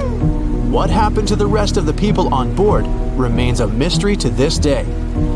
Still, there are no hard facts about this story, so we might never find out whether SS Orang Medan was actually a ship and not a thing of fiction. SV Zabrina was a 3-mast sailing barge built in 1873 for river trade ships in South America. She served for well over 4 decades, proving to be a sturdy and reliable ship. It was later transferred to Europe, where it continued serving its purpose well. But then, in October 1917, Zabrina set sail on a regular voyage only to be found ashore several days later. Mysteriously, although the ship was perfectly intact, the entire crew of 5 and the captain were gone. There is no direct evidence or hard facts as to what really happened that day. The most convincing theory is that the crew were washed away from the deck because of an underwater explosion. And then the ship sailed ahead without them, but the truth, as always, remains unknown. The moon shines brightly and illuminates the black water of the ocean. Thick fog descends on it in ominous silence.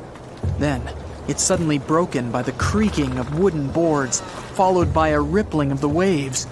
Through the fog, you see the outline of an old, large ship. Its hull is rusty, and a strange cold is coming from it. But the most unsettling thing is that there's no one on the deck. The ship sails without a crew. No, this isn't a mythical Flying Dutchman, but a very real ghost ship. September 2nd, 2019. The British Royal Navy's ice patrol ship, called the HMS Protector, sails through the calm waters of the Atlantic Ocean. The time is 11 p.m. Some of the ship's crew are on deck, while others are sleeping in their cabins. The captain steers the ship and looks straight at the horizon. The sky is lit up by an orange twilight, and clouds float in the distance. Suddenly, against this beautiful landscape, one of the sailors notices the black silhouette of an unknown ship. The captain slows down and steers the ship a little closer to the mysterious vessel. This is an old cargo ship, 250 feet long. Attempts to contact the crew members lead to nothing. It seems the unknown boat is floating in the ocean by itself. There's no one on board, at least, no one alive. The deck of the ship creaks from rocking on the waves. The sun sinks below the horizon, and it gets dark. The ship looks terrifying. British sailors don't dare to climb on that strange deck. They take a photo, post it on the internet, and sail away. Many people on the internet will assume the sailors met a real ghost ship. 5 months later, we're in the village of Ballycotton in County Cork, Ireland. A local leaves the house early in the morning to go for a daily run. Music in his headphones, fresh cool air, and a scenic route are ideal conditions for a good workout. The jogger runs along the road on the coast of the Celtic Sea. There was a strong storm last night, and now the sea looks calm. The man runs along the top of a low cliff and notices a huge vessel. An old rusty cargo ship 250 feet long lies on the beach, right among the rocks. No people on board. It seems the ship has been here for ages, but the local is sure this vessel wasn't here yesterday. A little later, it turns out this is the same ship that the sailors from the HMS Protector saw 5 months ago, thousands of miles from this place.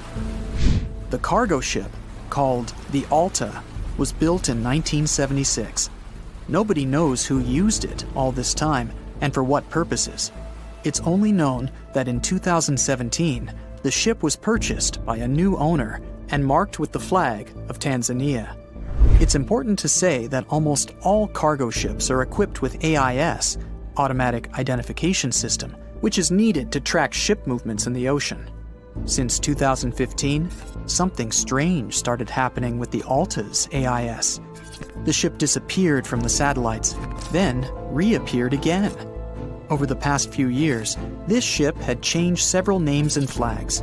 It's not surprising that its AIS shut off and turned on numerous times. It's said that some of those who disable AIS on their ships do so to hide outlaw activities. The ship's captain, whoever it was, clearly didn't want to show the Alta's movements. As AIS showed in 2017, the ship had sailed near Greek port cities. The Alta made 12 stops in 3 such cities in different parts of Greece. Then, the AIS signal disappeared, and 10 months later, the Alta reappeared near the northern coast of Africa, 1,200 miles from Greece. In September of 2018, the ship was sailing about 1,400 miles southeast of Bermuda, and at that time, the crew members started having problems. There were 10 people on board the Alta. On September 19th, the ship's engine failed right in the middle of the Atlantic Ocean. The nearest shore was very far away. The ship began to drift. As days passed, the crew couldn't fix the vessel. Food supplies were running low. The crew started to panic and tried to contact someone. The situation got worse as a strong hurricane was approaching the place where the ship broke down. Crew members contacted the U.S. Coast Guard. On October 2nd, a helicopter headed towards the ship. Food and water were unloaded on the Alta. This was enough for the crew to bide their time for several days. About a week later, a rescue boat sailed about 1,500 miles to reach the Alta and help the stranded sailors. Shortly before the start of the hurricane, American rescuers succeeded. The entire crew of the wrecked ship was taken to Puerto Rico. The Alta remained drifting in the ocean. After a while, another ship arrived to tow it to the coast of Guyana. Then, something went wrong again. The ship was hijacked. Who did it and why remains a mystery to this day. But then, for some unknown reason, the thieves decided to abandon the ship and left it to drift in the ocean. For almost a year, the ship's location couldn't be tracked. Then, in September 2019, the vessel was found by the British Royal Navy. How the Alta was able to cover the distance across the Atlantic and wash up on the coast of Ireland is unknown. An investigation has been launched in Ireland. It's necessary to identify the owner of the vessel and find a responsible person to take on the task of towing it. But no one has since been found. Once, an unknown person called the Irish authorities and introduced themselves as the owner of the ship, but didn't provide any evidence. Several barrels of oil were found on board the Alta. To dismantle the ship, the Irish authorities will need to spend about 10 million euros. Local residents are annoyed by the wreck too. Corroding metal is bad for the environment, and kids have already snuck on board and posted a video on the internet from inside the abandoned ship. The further fate of the Alta remains unresolved. It's still lying there. That ship sailed in the ocean for just 2 years.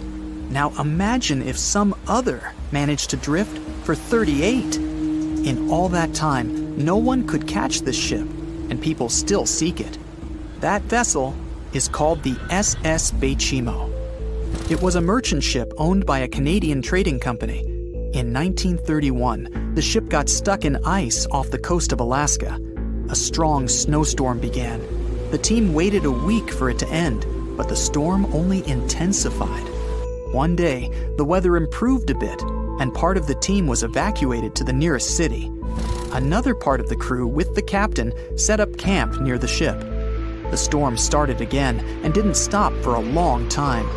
The blizzard was so heavy that the ship's captain couldn't see beyond his arm's reach. Finally, when the storm was over, the captain saw that the ship simply vanished. He decided the Bay Chimo sank during the storm. A week later, the ship was found, drifting near the place where it was lost. The hull of the ship was damaged so badly that it was unsafe to sail on it. The captain decided to abandon the ship. However, it didn't sink. For the next 38 years, it was drifting at various points along the Alaskan coast. Several times, people climbed on the ship, including native Alaskan residents and a group of researchers. Attempts to save the vessel from the sea ended in failure. The salvage operations were hampered by drifting ice and bad weather. The last time it was seen was in 1969. The ship was frozen and blocked by the ice. In 2006, the government created a special project to find the Bay Chimo. However, in all these years, the ship still hasn't been found. Its fate is unknown. It's likely that the ship has finally found peace and is now lying on the seabed of the Chukchi Sea. The sea, this unrelenting water beast, has been defying all attempts to tame it for centuries. Many ships driven by the wind have gone through the harshest parts of the world. Some have survived the struggle with the sea, and many have come off second best. It's the year 1834. A ship called the Pilgrim is setting a course to sail from California to Boston. The journey will venture around South America and then past Cape Horn of Chile. Richard signs up as a merchant seaman aboard the Pilgrim. This is his first voyage at sea. The crew tells Richard stories of the Drake Passage off Cape Horn, a route that's legendary for its dangers. Countless ships and sailors have disappeared in those waters. Since Cape Horn's discovery in 1526, it's quickly become known to all those that have sailed around it as the ultimate test of any mariner's skill and of any ship's strength. Those that have survived the journey call Cape Horn a sailor's nightmare. Jack the helmsman, a salty veteran, steers the ship towards this most dangerous of all routes. Jack has been aboard the Pilgrim since it was first commissioned in 1825. He's passed by the Horn many times, each time learning a different lesson from the tests provided by the sea. The Pilgrim has been refitted since its past voyage a year ago. Richard values Jack's experience, given that it's his first journey at sea. Jack assures Richard of his confidence in the Pilgrim, even though it's just a small wooden brig with 2 masts. Jack's aware that wooden vessels are gradually becoming outdated, replaced by new steam-powered ships. But Jack prefers the maneuverability of the Pilgrim and would take it over the steel ships any day. Richard is excited to be aboard. There's so much to explore in life as a merchant seaman, but the guy struggles to acquire his sea legs on the boat. Forceful winds make the Pilgrim move faster, providing Richard with a quick introduction to life at sea. At the same time, nothing can prepare him for what is to be experienced at Cape Horn. It's the southernmost point of land before Antarctica. The gap between the icy continent and Cape Horn holds the infamous Drake Passage. Approximately 700 miles between Cape Horn and the Antarctic Peninsula. Strong winds provide an uninterrupted, steadfast journey toward the Horn. But, as Jack tells Richard, the winds are more concentrated at the Drake Passage. They create a funneling effect, becoming stronger and more unpredictable. Richard is unsure of what this might mean for the Pilgrim, but understands that there's no easier route to travel around South America. A few days pass. The Pilgrim sails by the many islands that make up the western coast of Chile. Although the sea has been relatively calm, Richard continues to deal with his lack of sea legs. His movements are still not very graceful. The constant, ever-swaying deck rises and falls, and Richard finds it hard to get used to the motion. Random large waves hit the Pilgrim from every angle. The ship is quickly approaching Cape Horn. Richard looks towards great thunderous black clouds in the distance. "Welcome to the Horn," Jack says, half laughing. A wry smile upon his face soon disappears. The man gets serious, knowing what awaits them all. Stronger winds start blowing the sails as the crew scrambles to hang onto the ropes. Richard desperately sets to adjust the aft sails, adjusting for the constant change in strong southerly winds. Jack holds firm at the helm, knowing the importance of his role. He's wary of the swell. It can build very quickly the further south they travel. It's crucial the Pilgrim doesn't venture too close to the Horn when they approach. The great darkness that was in the distance is now all around them, filling the sky in every direction. Blackened clouds throw rain and hail down at the crew as they try to resist the enraged weather. Jack is directed by the captain at the helm, changing the direction of the vessel. The temperature has dropped significantly. Barely keeping the water from his eyes, he turns toward the port side bow to provide his face a brief break from the torment of the wind. Looking out into the distance, the man sees the Horn standing alone, surrounded by mist. It's a haunting sight. He steers the Pilgrim along the face of the Horn, the distance getting shorter. The waves shrink in height since the depths become shallower. But these waves are much steeper, and their angle can cause more damage to the wooden vessel. Jack's unsure how much of these waves the Pilgrim can take before the hull is breached. Richard, still posted at the aft sails, watches the water and icebergs floating by. He's unsure how large they actually are, since they're mostly hidden underwater. But he knows to alert Jack if any get too close. Just one iceberg hitting the Pilgrim will be all that the hull can withstand. Dutifully, he watches over the side and into the distance. Icebergs aren't the only thing to look out for. Rogue waves are common in these seas as well. The connecting Antarctic and Pacific Oceans, mixed with stormy weather, form waves together. This creates much larger rogue waves. Such waves have been known to reach up to 100 feet tall. They can destroy most vessels in their path. It'll surely be the end of the Pilgrim if it comes across a rogue wave. Strong currents adjust the route of the Pilgrim, as though the Horn is trying to lure the ship toward its rocky shallows. Slowly, they are getting pulled closer toward the Horn. Jack is fighting the current at the helm. Spinning the wheel, he strains his body as much as he can. Grunting, he plunges the wheel from the port side to starboard and back again. The captain keeps yelling directions. To a novice, they're extremely confusing. But Jack, a hardened veteran, continues to interpret the directions with ease, steering to readjust their course away from the Horn. The captain orders Richard to assess the hull below the decks.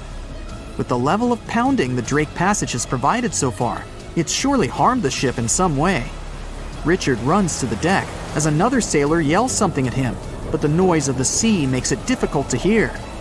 A wave hits the side, flowing onto the deck. Richard manages to hang on to the mast before he's almost swept overboard. The entire front deck seems to be underwater. Hanging on as the water rolls off the sides of the ship and waiting for it to clear, Richard watches the horn slowly go past. Still, it beckons toward the Pilgrim, as though asking for its dues from the crew. The currents are still pulling the ship, while the storm is raging on, with no end of the struggle in sight. The storm is growing ever larger and fiercer. Richard gathers himself to head below and assess the damage. After a slow descent to the lower decks, Richard can finally look over the hull from the ship's quarters. There's no damage from what he can gather. But he's shocked by the depth of the water inside. It's now at waist depth. Cups, amongst other things, float in the water. Even inside the ship, the guy can't escape the waves. Unable to make sense of it all, he stands frozen, listening to the almighty power of Mother Nature outside. The sea roars even more wildly, waves constantly thudding against the hull. It sounds like a somber drumbeat, a slow countdown to the demise of the Pilgrim. Richard forces himself back to the terrors of the above decks, grasping onto the rails to carefully walk the slippery stairs. He leaves the disturbing creaks of the wooden decks. They're soon replaced with the strained sounds of the ropes, the yells of other sailors, and the deafening roar of the sea crashing all around him. Jack is at the helm, focused on his role, still fighting the wind and the waves, even with the addition of ice and frost. It seems that the world around him has set its heart to distract the man from his duty, but Jack pushes on determinedly. For 9 days, the Pilgrim fights the constant changes in stormy weather, facing all kinds of obstacles, but the ship manages to make it through. As they leave the storm behind, the crew sets their course north for their final destination. The sight of the sun peeking through the dark clouds is the most relieving thing Richard has ever experienced. Unfortunately, Richard lost his rations at some stage during the storm. At sea, if your rations are lost, it's your own bad luck. Luckily, Jack is kind enough to share some of his. Ships and planes disappearing without a trace. Passengers never seen or heard from again. Reports of strange lights in the sky. No, these aren't scenes from an upcoming Hollywood blockbuster, but some of the strange occurrences reported for over a century in an area ominously dubbed the Graveyard of Lake Ontario, also referred to as Canada's Bermuda Triangle, or the Marysburg Vortex. It stretches across a portion of Lake Ontario from Kingston to Prince Edward County in Canada, and down to Oswego, New York in the US. The tales about this area can be as chilling as the frigid lake water on which they took place. The most unsettling story involves the schooner called the Bavaria. It was 1889, and the ship was being towed across the lake. Rough waters severed the tow rope, and the Bavaria floated away. Luckily, the schooner was later found safe and fully intact.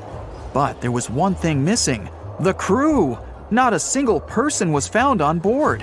What makes the story even more bizarre is that the dinner table was set, a loaf of bread was discovered, freshly baked, and the captain's money and his papers were fully accounted for. There was even a pet canary happily chirping away, as if nothing was amiss. What happened to the crew? We may never know. And this was not a unique incident. Just over a decade later, in 1900, 3 ships, the Annie Minnis, the Picton, and the Acacia, were sailing across the lake, but only 2 would make it to their final destination. The third one, the Picton, was speeding ahead of the others when it simply vanished. According to a cook on the Annie Minnis, "We were well out into the lake and making good time when all of a sudden we saw the Picton's topsails coming off, and then her lower sails settled, and then, while we stood and watched, the Picton just disappeared." It's possible that the ship sank, as there was some wreckage later seen in the water, but the ship itself was never found, and none of its crew ever located. A few weeks later, a bottle with a note inside was discovered in Sackett's Harbor, New York. The note was from Captain Sidley of the Picton. "Have lashed Vesey to me with heaving line, so that we will be found together." Vesey was the captain's 12-year-old son. The note creates more questions than answers. If the witnesses were correct, the ship's disappearance was quite quick. When did Captain Sidley know he was in danger? Why not signal for help if he had any warning? And when did he have time to write a note, bottle it, and tie himself to his son? It truly is a mystery. And it was not just ships that ran afoul of the strange forces in the area. Planes also struggled to make it through in one piece. In 1975, Ron Scott flew out from the Picton Airport in his Cessna 172. As he entered the Marysburg vortex, his plane banked to the side. For several seconds, he was unable to right the plane, but once he did, the same force banked him to the other side. Again, he was stuck there for a few seconds, unable to control his plane. A skilled pilot, he had never experienced anything like it before. He was certainly luckier than Royal Canadian Air Force pilot Barry Allen Newman. Newman was at the same spot back in 1952, when he lost control of his jet and crashed into the lake. To this day, his body has not been found. In total, over 270 ships and at least 40 planes have met a tragic end in this area. And adding to the mystery, sometimes people report a series of bright lights or orbs, or a dark ship hovering in the sky. These are even harder to explain. Witnesses willing to report them are adamant they are true. Sid Wells said he watched a strange shape like a multifaceted diamond slowly spinning in the sky, and then it just disappeared.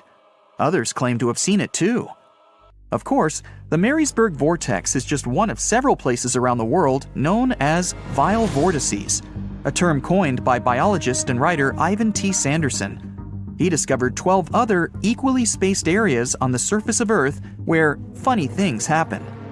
The best known of these, of course, is the dreaded Bermuda Triangle. Situated in the Atlantic Ocean between Bermuda, Florida, and Puerto Rico, it has been blamed for the disappearance of thousands of people. They went in, on boats or in planes, but they never came out. Even the explorer Christopher Columbus experienced the mystery of the Bermuda Triangle during his first voyage to America in 1492. He said the compasses pointed in the wrong direction, the sea levels seemed to change dramatically, and he even spotted strange lights in the sky. In 1918, the USS Cyclops, which was one of the US Navy's biggest fuel ships, disappeared there. Since the 309 crew members were declared lost at sea when the Cyclops vanished, it's seen as the largest loss of life in the history of the US Navy in a single incident. At the time, the weather was good.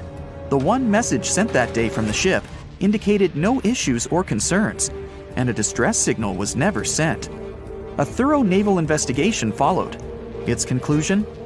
Many theories have been advanced, but none that satisfactorily accounts for the ship's disappearance. In other words, the investigators were stumped. There's also the Dragon's Triangle, located in the Pacific Ocean. The most disturbing story involves a group of Japanese vessels that disappeared in the 1950s. When researchers were sent to investigate what happened, they too disappeared. In each case, it's impossible to truly know what occurred, and it's easy to get caught up in stories of giant sea monsters lurking beneath the waves. Who doesn't like a good scare? And Sanderson was willing to accept the possibility of such stories being true. He believed the vile vortices that he studied could be explained by anything from a wrinkle in the space-time continuum to magnetic abnormalities to underwater people.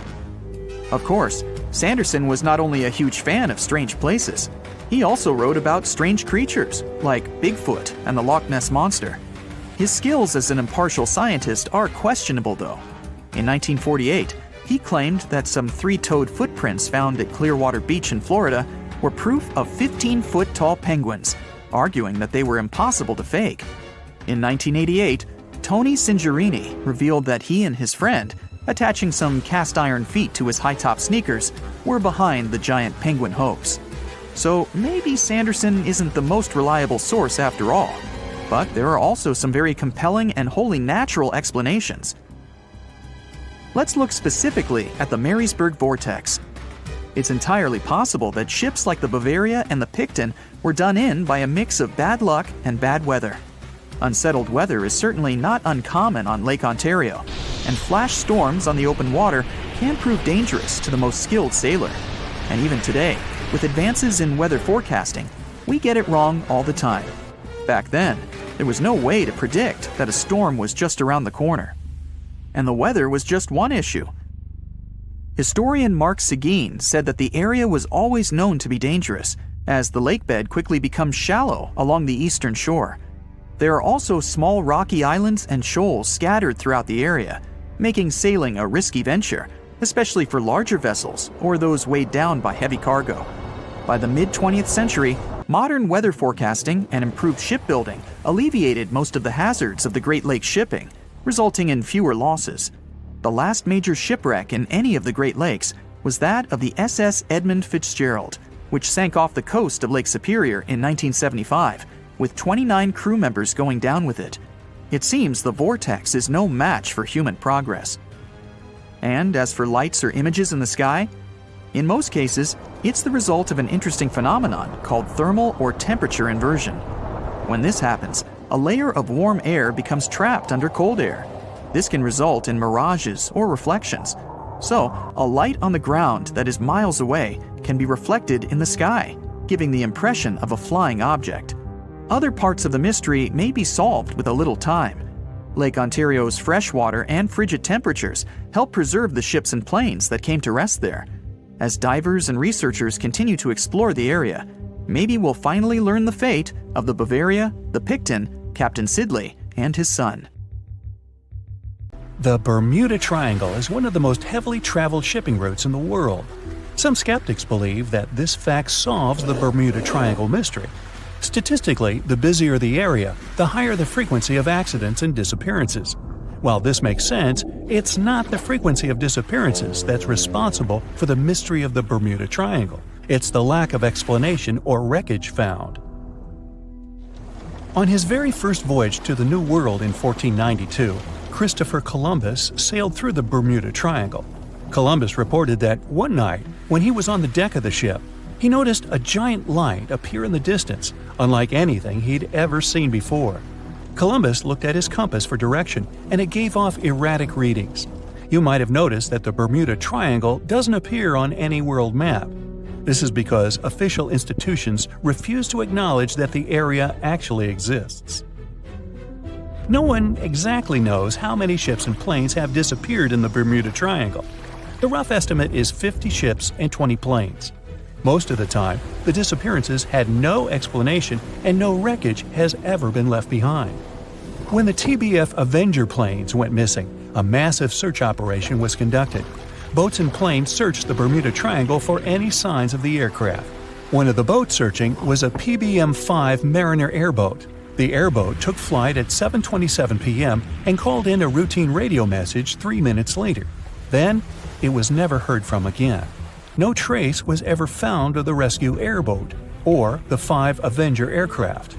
A huge investigation was launched into the disappearance of all these vehicles, but nothing was ever discovered.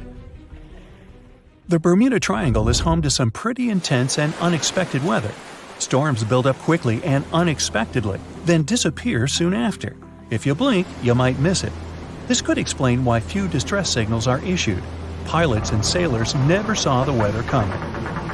A popular theory suggests that rogue waves are responsible for the many disappearances. Rogue waves are called extreme storm waves by scientists. They occur when different weather patterns take place at the same time and cause large unexpected waves that reach up to 100 feet tall. Witnesses say that the waves look like giant walls of water. These waves could explain why ships go down fast and without leaving any trace. Just off the coast of Japan, you'll find the Bermuda Triangle of the Pacific Ocean. They call it the Devil's Triangle. Between 1950 and 1954, 9 ships disappeared in this area without leaving a trace. The ship Kaio Maroon 5 was sent to investigate these unexplained disappearances when it also vanished. After this incident, the Japanese authorities labeled the area as a danger zone, and sailors were encouraged to avoid it. Some people blame all disasters on the extraterrestrial paranormal activity.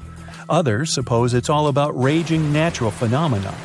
Some scientists believe the cause of anomalies is the environmental changes. Also, there's a really high concentration of methane hydrates on the bottom of the ocean in the Pacific Bermuda area. This gas tends to set off, and when it happens, bubbles start forming on the surface of the water. These gas eruptions can interrupt the ability to float and can easily sink a ship. Because of this chemical reaction, there won't be even a trace left. Underwater volcanoes are said to be another possible explanation for the Japanese Dragon's Triangle. In fact, they can take down even small islands. Luckily, nobody lives there. It's a pretty common thing in this area that some of them disappear underwater and others appear out of the blue because of seismic activity. You'll never find the Dragon's Triangle on any official map of the world, so nobody's quite sure about how large it is in reality. In July 2015, 2 teenagers disappeared after setting sail off the coast of Florida. There's some mystery about what the 2 teens were really getting up to.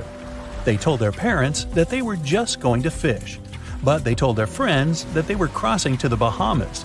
Shortly after they left, a line of thunderstorms moved towards the area, and the boys were never heard from again. A massive search was conducted, but sadly, nothing was found. 1 year later, the pair's boat was found off the coast of Bermuda with a broken iPhone and some personal effects left inside. One of the most popular and bizarre theories trying to solve the Bermuda Triangle mystery comes from Charles Berlitz. He insists that the area is home to the lost city of Atlantis. The missing ships and planes and malfunctioning equipment, according to him, were all caused by rays of energy let out by the special energy crystals that power Atlantis. While this sounds silly, Berlitz's theory was convincing enough that over 20 million people bought his book worldwide. Previously, the compass wouldn't work well in the Bermuda Triangle since the lines of the 2 poles coincided here, true north and magnetic north. But if you fall into this line, your compass will behave strangely. But the magnetic north is constantly shifting, and now it's far beyond the triangle. No legend says pirates of the last centuries operate in the Bermuda Triangle, or that the Flying Dutchman makes other ships disappear. A popular theory is that ships travel to the distant past or future through a time portal in the Bermuda Triangle. Fortunately, these are all myths. Just imagine hundreds of giant tentacles reaching out to a group of ships sailing through the Bermuda Triangle. In the past centuries, they could easily sink an entire fleet, since the ships were made of wood and were lighter. Squids wrapped decks with their strong tentacles, made holes in the ship's hulls with their sharp beaks. Toothy suction cups could break the masts and tear the sails. The water was filling the holds and slowly rising to the deck. The ship sank in a matter of minutes. Survivors reached the shore and told everyone about huge monsters. This is how the legends of the Kraken appeared. Fortunately, now people have sonars and equipment for monitoring the sea space. They say the main reason why this place is so enigmatic must be the magnetic fields that form this ominous triangle. Ocean floor is made of rocks containing a lot of magnetite. It's more like iron. Magnetic fields react to the high concentration of magnetite on the ocean floor, which may start a sort of conflict between the two. It can often lead to various weather anomalies and, as a result, navigation issues. And naturally, any changes in the ocean floor or the Earth's magnetic fields influence the Bermuda Triangle a lot. Magnetic fields tend to shift their position, so do tectonic plates and even the continents, even though we never notice it. The skies are usually very clear there, but back in 1883, some people witnessed abnormal things in the area. Some claim to have seen large blocks of ice falling from the skies, and the crew even managed to save one as hard proof. Seems like the Bermuda Triangle has an alternate not only on Earth, but even in space. Spacecraft usually don't disappear into thin air though, like there's no air. This anomalous area is really large and stretches right above the South Atlantic. It occupies the area from Chile to Zimbabwe and sits right at the point where Van Allen radiation belts are the closest to the surface of our planet. The Earth has 2 such belts, which come in handy trapping the particles that shoot in from the sun. They do a great job protecting the Earth from radiation. The magnetic field there is lower, so it allows the Earth's radiation belt to come closer to the surface. Whenever a satellite passes by, it will be exposed to radiation, which might lead to serious damage. So, no satellite can take pictures of it. The South Atlantic anomaly is part of the Earth where natural radiation just flows out of control. Still, there is little evidence that all these triangles are really dangerous. Many believe the Bermuda Triangle itself has been proven time and again to be nothing but a work of fiction. In fact, some shipwrecks, such as the Ellen Austin, gained popularity in the middle of the 20th century, while nobody even thought of drawing a triangle in the Bermuda area before that.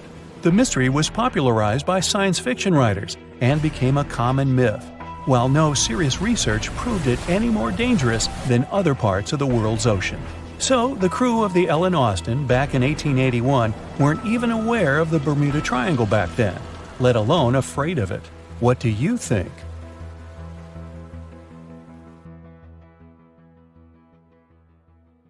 April 1912 marked one of the most terrible tragedies in the history of the world.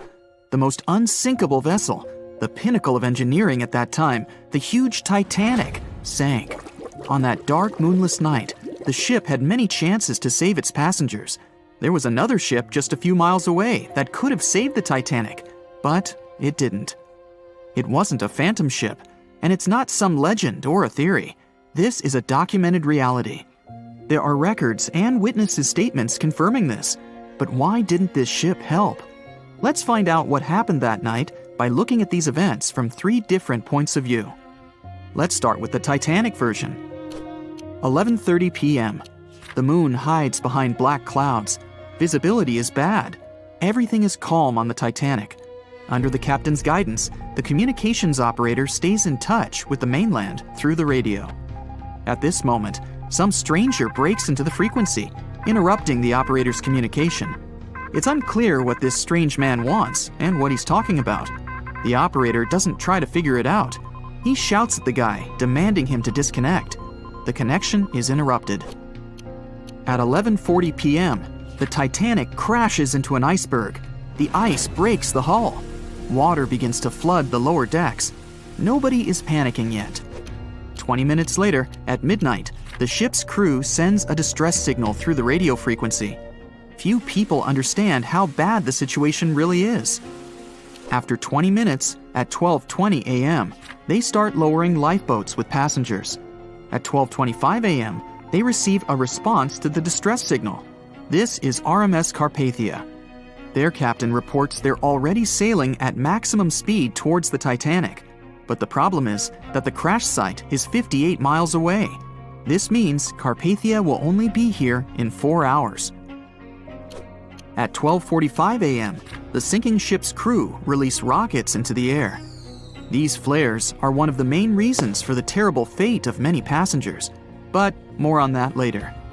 90 minutes later, the Titanic's deck breaks and the ship dives underwater. At 4:10 a.m., the Carpathia finally arrives at the shipwreck location. The crew members make heroic efforts to save all the people. They take 705 survivors on board. At this moment, another ship appears. It's SS Californian. The Carpathia sails towards the New York coast with all the people. The Californian floats in search of passengers and finds nothing but wreckage. The ship was only a few miles away while the Titanic sank into the icy water. The Californian could have saved these people, but did nothing. Its captain, Stanley Lord, made one of the most terrible acts that a sailor can allow. He didn't help a sinking ship.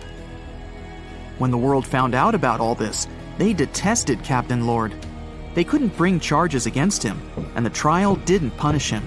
But his career was ruined entirely, as no other ship company would hire him. Despite this, he never confessed he had been guilty. Before he passed away, the captain said it hadn't been his fault. If this was true, then what happened there? This brings us to the Californian version. It's the night of April 14th. The Californian is sailing in the cold waters of the North Atlantic. The ship gets into a section with a lot of icebergs. At 10:10 p.m., Captain Lord stops the ship. It's too dangerous to move around this area, as they can damage the hull. At 11 p.m., the ship starts drifting. It's impossible to move in such conditions with such poor visibility. The captain knows that the Titanic is coming here, so he orders the radio operator to warn the ship about the danger. Radio operator Evans turns on the receiver and tries to contact the Titanic. He spends about 30 minutes on it. The connection is finally established. At this moment, the Titanic radio operator is speaking with the mainland. Evans interrupts this conversation and tries to warn the ship about icebergs. The operator doesn't understand Evans' words. He's annoyed because Evans broke into the channel so brazenly. He shouts at Evans and cuts the connection. Tired, Evans turns off the receiver and informs his superiors about the incident. It's still a mystery how the captain reacted to this news. He probably thought the Titanic knew about the danger. He lets Evans go to bed. If Evans hadn't turned off the radio and waited 1 hour, he would have heard a distress signal from the Titanic. But you shouldn't blame him. At this point, he has no official reason to stay at the transmitter. Evans is too exhausted and can't fight drowsiness. So, Evans goes to bed. The Titanic begins to sink. Its captain sends a distress signal. The operator on board the Carpathia catches it, but the Californian doesn't, since the receiver is turned off. Captain Lord can't sleep. He feels that something is wrong. Meanwhile, the Titanic is rapidly sinking under the water. The captain gives the order to launch rockets into the air. And here is where one of the critical mistakes takes place. They release warning lights, but they are not red. The crew forgot to take red rockets on board for some reason, so they lit up the sky with a bright white light. If you need to send a distress signal, you need to release red lights. Captain Lord sees these lights, but doesn't perceive them as a cry for help. It can't be that there are no standard red rockets on such a massive ship as the Titanic. But, unfortunately, it can. Captain Lord thinks the Titanic is sailing away. Perhaps there is some unknown reason behind those white lights, but he doesn't really know. So, Captain Lord has no idea that the Titanic is sinking. He still decides to contact the ship, but this time, not through radio communication. Captain Lord doesn't wake up the radio operator and sends a signal to the Titanic through a signal lamp. It's important to understand that many old-school captains didn't take radio communication seriously. They didn't understand the value of this technology. That's why Captain Lord doesn't wake up Evans. He sends light signals, but the Titanic doesn't respond. Many survivors later mentioned seeing the flashing lights of the Californian, but there was nothing they could have done. The ship's crew doesn't hear their cries for help. At 2:20 a.m., the Titanic completely goes underwater. A little more than 2 hours later, radio operator Evans wakes up and turns the transmitter on. He hears many rescuers talking about the sunken ship. Evans understands everything. He reports this to the captain. At that moment, the Californian immediately heads to the wreck site. They meet Carpathia there. With the survivors on board, it sails towards New York. The Californian stays sailing and looking for people. They find nothing but wreckage. The Californian returns to the mainland. The news about the ship that could have saved the Titanic is spreading all over the country. The trial begins. Captain Stanley Lord and the crew tell their version. They say their ship had been standing still. Many people don't believe them, and some of the surviving passengers claim to have seen the Californian sailing by. Still, the judge declares them innocent. 1962. Captain Stanley Lord is a very old man. He calls a notary to confess something. The captain makes his last remark about this case. He swears he's not guilty. But if it wasn't the Californian sailing past the Titanic at that moment, then what? The Samson theory could answer that question for us. The sealing ship Samson is sailing in the cold waters of the North Atlantic. The crew aren't sleeping. They carefully study the surroundings, but not because they're afraid of icebergs. They're scared of meeting with the U.S. Coast Guard. The Samson ship's crew catch seals, which is illegal. At 12:45 a.m., Samson's captain sees white signal rockets. The team is sure it's the Coast Guard. They turn off the lights and sail away. It's dark, so they don't notice the sinking Titanic. They return to the coast of Iceland and hear about the disaster. They realize they have abandoned the drowning passengers. The nephew of one of Samson's crew members reads about this story in his uncle's diary. The nephew asks for permission to publish these recordings. All the people realize that Captain Lord wasn't guilty, but unfortunately, he didn't live to see this moment. Actually, it's still unknown who is guilty in this story. 2 ships were nearby the Titanic. Their captains were adequate people. They would have helped save all the passengers. Their fault was that they couldn't understand what the Titanic wanted on that dark night. Someone forgot to put red flares in the box. This small but fatal detail was one of the leading causes of the tragedy. In 1945, 5 TBF Avenger aircraft took flight for a routine training exercise around the Bermuda Triangle. In the middle of the exercise, the planes were struck by intense rain and heavy winds, despite the clear weather forecast. The pilots became extremely disoriented and radioed the base to report that their navigational equipment had stopped working. The last thing the base heard was, "When the first plane drops below 10 gallons, we'll all go down together," and then static. The 5 planes and their 14 crew members were never seen or heard from again. On his very first voyage to the New World in 1492, Christopher Columbus sailed through the Bermuda Triangle. Columbus reported that one night when he was on the deck of the ship, he noticed a giant light appear in the distance, unlike anything he had ever seen before. Columbus looked at his compass for direction, and it gave off erratic readings. You might have noticed that the Bermuda Triangle doesn't appear on any world map. This is because official institutions refuse to acknowledge that the area actually exists. A popular theory suggests that rogue waves are responsible for the many disappearances. Rogue waves are called extreme storm waves by scientists. They occur when different weather patterns take place at the same time and cause large unexpected waves. Witnesses say that the waves look like giant walls of water. These waves could explain why ships go down fast and without leaving any trace. The Bermuda Triangle is home to some pretty intense and unexpected weather. Storms build up quickly and unexpectedly, then disappear soon after. If you blink, you might miss it. This could explain why few distress signals are issued. Pilots and sailors never saw the weather coming. No one knows exactly how many ships and planes have disappeared in the Bermuda Triangle. The rough estimate is 50 ships and 20 planes. Most of the time, the disappearances had no explanation and no wreckage has ever been left behind.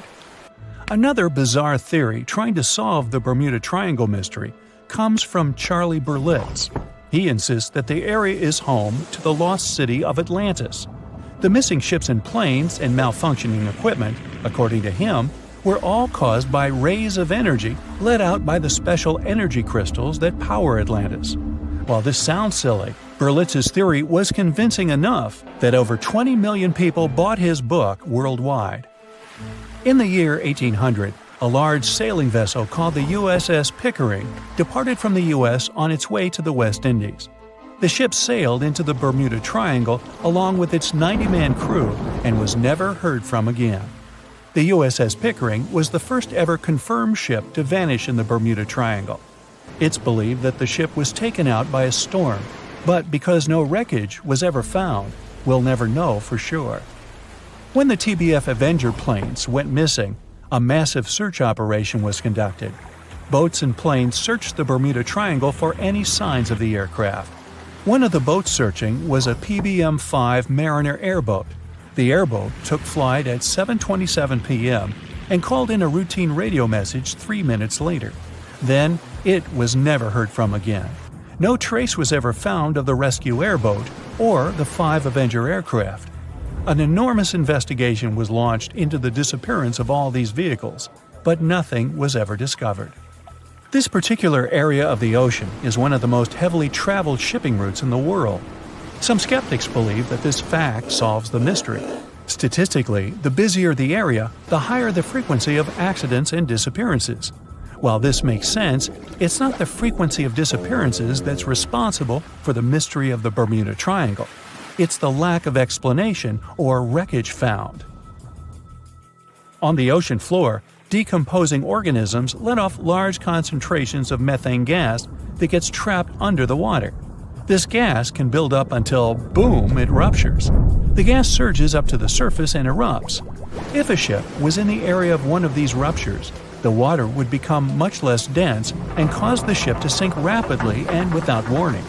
Scientists believe this could be the cause of the many disappearances in the Bermuda Triangle. While this theory makes a lot of sense, it doesn't seem too likely. The U.S. Geological Survey has stated that no large releases of gas are believed to have occurred in this area for the past 15,000 years. The ocean floor is made of rocks containing a lot of magnetite. It's more like iron. Magnetic fields react to high concentrations of magnetite on the ocean floor, which may start a sort of conflict between the two. It can often lead to various weather anomalies and, as a result, navigation issues. And, naturally, any changes in the ocean floor or the Earth's magnetic fields influence the Bermuda Triangle a lot. Since the magnetic field is constantly moving, it might be also taking the Bermuda Triangle with it. Now that people know where the triangle is, it's easy to avoid it. It supposedly moves eastward together with the magnetic poles, but scientists still can't answer where exactly it will be in a couple of years. Some people blame all the disasters on the extraterrestrial paranormal activity. Others suppose it's all about raging natural phenomena. There's another triangle in Lake Michigan. Just like the one near Bermuda, the Michigan Triangle got its shady reputation for some disappearances. The first recorded one dates back to 1679. A large vessel, one of the largest of that time, set out on an expedition, yet once it got in the sinister triangle, it never came back. Much later, an aircraft disappeared in this triangle.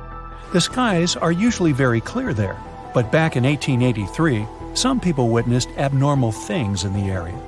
Some claim to have seen large blocks of ice falling from the skies, and the crew even managed to save one as hard proof. Meanwhile, the Pacific Ocean Mystery Area is another sinister triangle. Off the south coast of Japan, not far away from Tokyo, there's a sea where plenty of ships met their doom, disappearing without a trace in these waters. They call it the Devil's Triangle. Some scientists believe the cause of anomalies is the environmental changes. Also, there's a really high concentration of methane hydrates on the bottom of the ocean in the Pacific Triangle area. You're deviating from your original course and sailing in the wrong direction. There's the Caribbean Sea near the triangle, peppered with small islands. The seafloor here isn't deep. The ship can get in shallow waters. And now the ship is stuck on a shoal, and you have no idea where you are. If this were the 21st century, the ship's captain would be able to reach the shore using GPS and other modern navigation. But the most interesting thing is that the compass would work correctly this time, since the magnetic North Pole hasn't already coincided with the true one for a long time in the territory of the Bermuda Triangle. The agonic line is somewhere far away from here. There are no problems with navigation now, but for some reason, this is where ships disappear. In fact, not just here. Throughout the Atlantic Ocean, there are places where many more ships were gone. The Bermuda Triangle is not even in the top 10 of such places. One of the main reasons why many ships are lost here is that one of the most popular shipping routes in the Atlantic passes through the Bermuda Triangle. And the more ships in one place, the more shipwrecks. Simple probability. Then, it just starts getting weird. Other theories say that there's a space-time rift in this region. Ships and planes fall into this rift and end up in the past or the future. But for some reason, there's not a single proof of this myth. There's no reason to think that the rift is hidden somewhere here. The base of an extraterrestrial civilization is located in the Bermuda Triangle. Visitors from other galaxies steal sea vessels along with the crew, so no one finds the wreckage of the ships. This is also a popular myth that has no scientific justification. The Kraken lives somewhere in the triangle. It's a huge squid that sinks ships and also is a legend that sailors tell each other. However, gigantic squids live in the depths of the ocean. They can grow to the size of half a train car, but no cases have ever been recorded where they sunk a large vessel. And in the area of the Bermuda Triangle, they have never ever been seen. People in the past didn't know about the existence of these creatures, so when they saw them for the first time, they described them as huge, terrible monsters. Giant squids are some of the most elusive creatures on Earth, and scientists had to use sonar equipment to find them. They don't like to leave the dark depths and are likely to be afraid of the sound of any ship. So, that should squash the squid as a suspect. More than 25 million people boarded cruise ships globally back in 2017. It may not seem like a lot, but that's more than the total population of Belgium. It's a great vacation alternative with an added bonus. You can sample various different destinations for future time off in one single trip. If you've already booked a trip on a cruise ship, but you still have no idea what you should pack, start with some research on your specific cruise location. Either way, be sure to bring deck-friendly shoes that are low-heeled. Also, add a pair that's comfortable to walk on larger distances for the days spent ashore. Depending on the season, you might want to add a few swimsuits too. If you're on any type of medication, make sure you bring it with you in its original packaging. If you're a light packer, don't worry. Most cruise ships come equipped with laundry rooms. They're kind of pricey, especially if you want your garments to be washed, ironed, and folded for you. But it does save you the extra hassle of packing more clothes or washing them for yourself.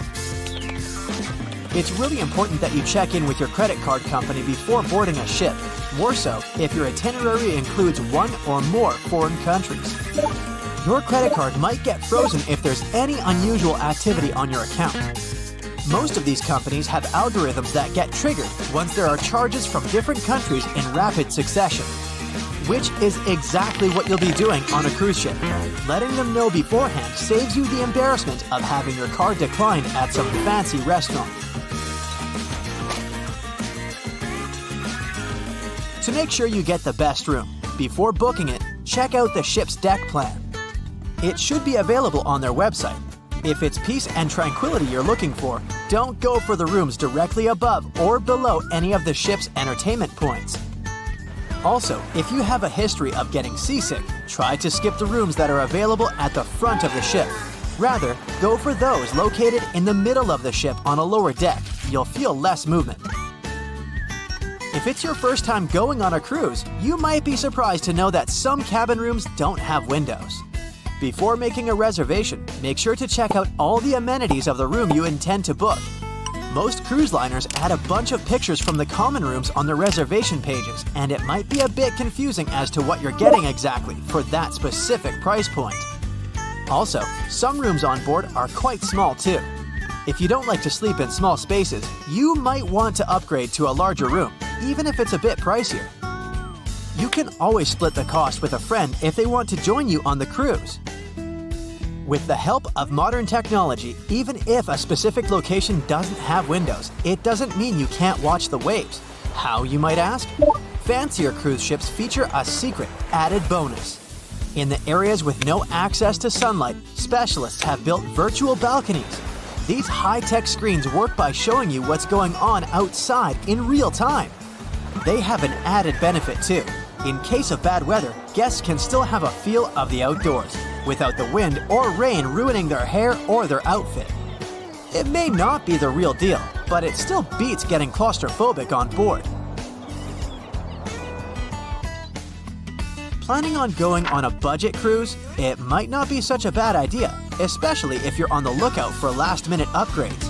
You might even end up vacationing like a millionaire without having to spend money like one.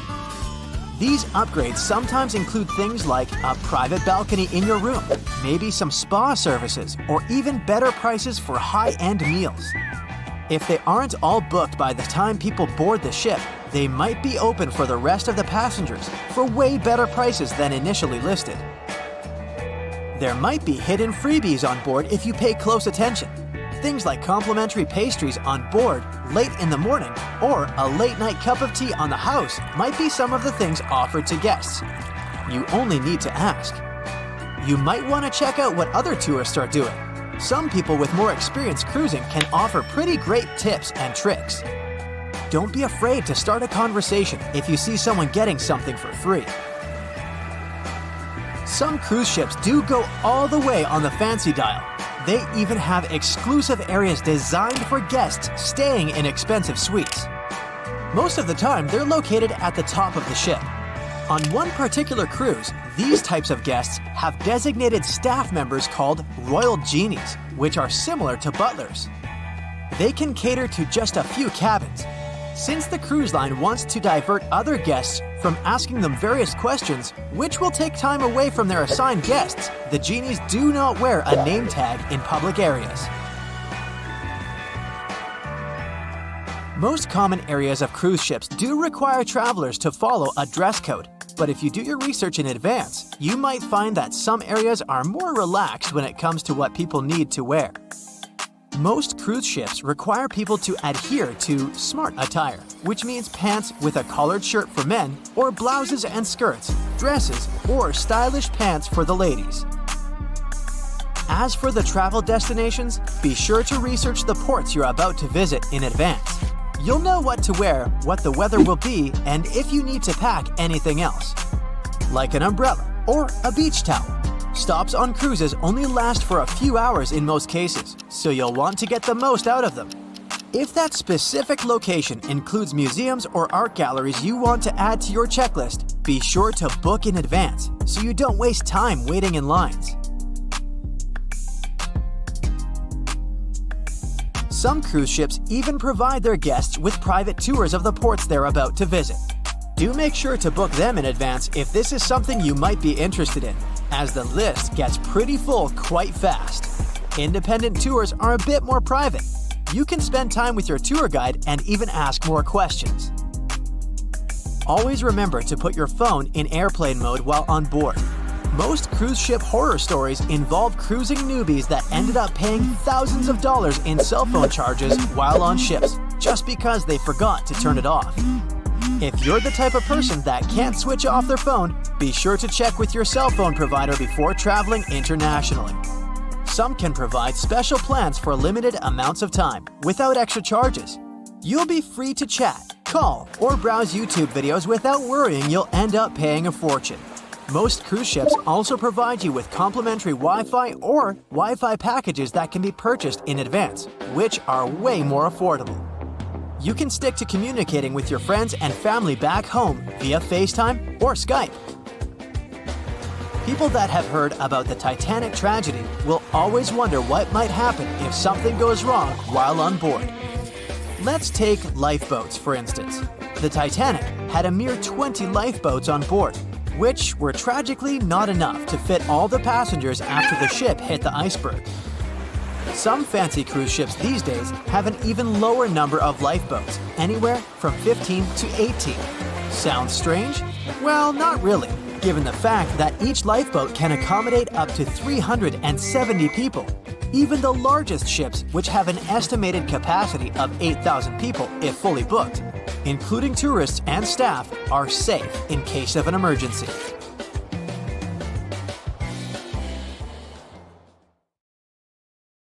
The Megalodon was the biggest shark to ever live. Not only that, it's one of the biggest fish and the largest predator in Earth's history. They've been known to reach lengths of up to a whopping 70 feet. That's over 3 times longer than the biggest great white shark on record. The females have also been found to be around twice the size of the males. The Megalodon could swallow a small car without it even touching its teeth, if cars had been around then. Its teeth could grow to over 7 inches long. It looks like we're going to need a bigger boat, and best make it steel-plated, as this shark can easily gnaw its way through ships. The underwater terror could bite a ship clean in half, with the highest bite force ever calculated for any animal, living or extinct. The force of its ferocious bite was up to 40,000 pounds. That's around 108,000 times the strength of a human's and 10 times the force of a modern crocodile's bite. Its chomp is so strong that it makes the T-Rex's bite look about as powerful as my granny's after she's taken her dentures out. In fact, the Meg was so big and powerful that it had no natural predators. It was the uncrowned king of the seas, swimming freely from ocean to ocean. This cosmopolitan creature was found all over the world, from America to Europe and Australia to Japan, assuming there were countries back then. Meg fossils have been found on every continent except Antarctica. Everybody skips Antarctica. Science tells us that the Megalodon went extinct over 3.6 million years ago. But could they still be alive at the deepest depths of the ocean? Only around 80% of the ocean has been explored, and its deepest point, the Mariana Trench, is over 7 miles down. So who knows what's lurking at the bottom? If you did manage to make it down, it is unlikely that you'll run into a Meg, though. The sharks, like us, preferred warmer coastal waters. Deep ocean living would be too cold for the beasts, and food would be scarce. Their entire bodies would also have to evolve to avoid being squished by the enormous water pressure down there. It's unlikely they're still around, but not impossible. Some good news, if you do run into one, is that the shark is pretty unlikely to eat you. You are way too small a meal for the Megalodon, even if you have a couple of friends with you. This guy eats whales that are over 50 feet long. If you're having a beach party, though, it's a different story. In a beach full of swimmers, the shark very well might creep up, scooping several humans into its giant mouth without even chewing. But wait, let's rewind. How does the shark take down a 50-foot whale? It first bites off its fins, making the whale unable to swim away. It then casually munches it down piece by piece. Because of their size, sharks had to consume over a ton of food every single day just to sustain themselves, like me. All that food made the Megalodon extremely heavy. They range from anywhere between 50 to over 100 tons. For context, that's around the same as 7 to 16 adult male African elephants. To fit all this food in, their jaws had to open pretty wide. A Megalodon's jaw could span 9 by 11 feet wide. That's easily big enough to swallow 2 adult humans side by side. The fearsome name Megalodon comes from 2 Greek words, mega meaning big and odont meaning tooth. So combined, they mean what? Big tooth. And it certainly lives up to its name. Just one of its chompers is the same size as a human head. It had 276 humongous teeth in total across 5 terrifying rows. In all of history, only a couple of saber-toothed cats and the T-Rex had consistently bigger teeth. Now that's a showdown I'd like to watch. The Megalodon vanished millions of years ago, leaving only huge teeth to be found by modern archaeologists. They literally disappeared with very few traces left. Scientists believe that, over time, sea levels dropped and the ocean temperatures went down rapidly. Over a third of all marine life was wiped out as the oceans cooled, and a number of animals at the bottom of the food chain plummeted. This had a catastrophic effect on the hungry predators at the top. Sorry guys. It became way too cold for these sun-loving sharks too, which made it difficult for them to reproduce since they gave birth in warm waters. The Megalodon is usually described as a sort of giant great white shark, but this is just a common myth. In fact, the ancestors of today's great white existed at the same time as the Meg. But they weren't best buddies, and were even in competition with each other. The great white shark was a better hunter, using its smaller size and agility to snap up the Meg's prey quickly. They were also known to eat Meg pups, who were only half their size. This didn't help the whole extinction thing.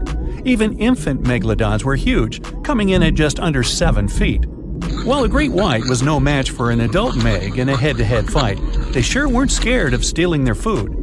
This only left the bigger fish and whales for the Meg, but its food supplies began to run out as the whales swam to the cooler new seas. The whales adapted to prefer the colder temperatures, leaving our friend the Meg behind. The Megalodons either starved or were frozen into extinction by the Ice Age. Rather than a great white, the Megalodon is more like a modern bull shark. It had a short snout, flat lower jaw, and huge pectoral fins to support its massive weight and size. As scary as they are, these sharks were actually caring family guys. Several Megalodon nursery areas have been discovered in Florida, Maryland, and Panama. They gave birth to their young in shallow water environments. We know this from discovering loads of tiny Megalodon teeth found in these areas. Gee, I wonder if they had nannies too. But how come there are so many Megalodon teeth out there for us to analyze? Well, due to their messy, aggressive eating habits, sharks regularly lose their teeth. They lose a set of teeth every 1 to 2 weeks. That's 40,000 teeth in a lifetime. They must rake in a fortune from the tooth fairy. Because of this, their teeth were continuously raining down to the ocean floor. Luckily for us, they're also the hardest part of a shark skeleton, which is why so many teeth have survived and become fossilized. It's fair to say that the first discoveries of the Meg's teeth confused people. Early discoverers thought the Meg's teeth were petrified tongues of ancient serpent creatures. They even used to call them tongue stones. It's also a common myth that the Megalodon was around at the same time as the dinosaurs, although this would have been pretty cool. The dinosaurs were wiped out around 66 million years ago, but the Megalodons came much later. The oldest Meg fossil is only around 23 million years old, but it's tricky to pinpoint the exact date. After all, calendars weren't invented yet. They became extinct way before humans even evolved. The earliest Homo sapiens, which is a fancy name for the first humans, emerged about 2.5 million years ago. But what if the Megalodon shark didn't go extinct? Whale populations have dropped drastically since these guys were last around, so there'd be way fewer whales for them to chomp down on. Whales have also gotten a lot smarter and learned new defensive moves, making them way harder to take down. It's estimated that they ate around 12 tons of food each day. If they were still around and eating that much, they'd be forced to eat smaller fish, and there'd be barely enough big fish for us humans to survive on. The naughty Megalodons would also be able to track fishing boats and steal the fish that they worked hard to collect. It's safe to say we'd see a lot less fish in the aisles of your neighborhood supermarket. As our ocean temperatures are heating up again, the sharks would also thrive and reproduce faster than ever. There'd be more and more of these giant eating machines in the water, reducing our fish supply even more. It would also cause massive problems for cargo ships and cruising vessels. Imagine coming into contact with one of these bad boys while you're sunbathing on the deck. Even beachgoers would be hard hit. Megalodons give birth in shallow waters, so many of our favorite beaches would quickly become dangerous shark nursing grounds. Hey, where did that beach volleyball game go? They were playing just a moment ago.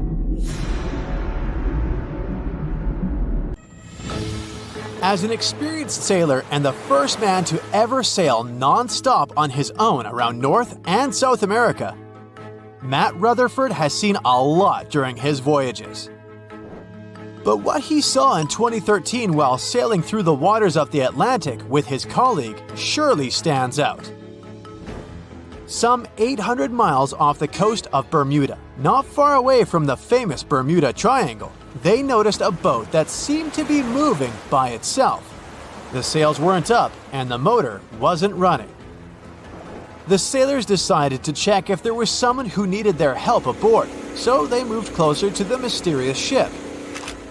Once they got there, things only got weirder, as they realized there wasn't a living soul aboard. Rutherford started filming to document their discovery.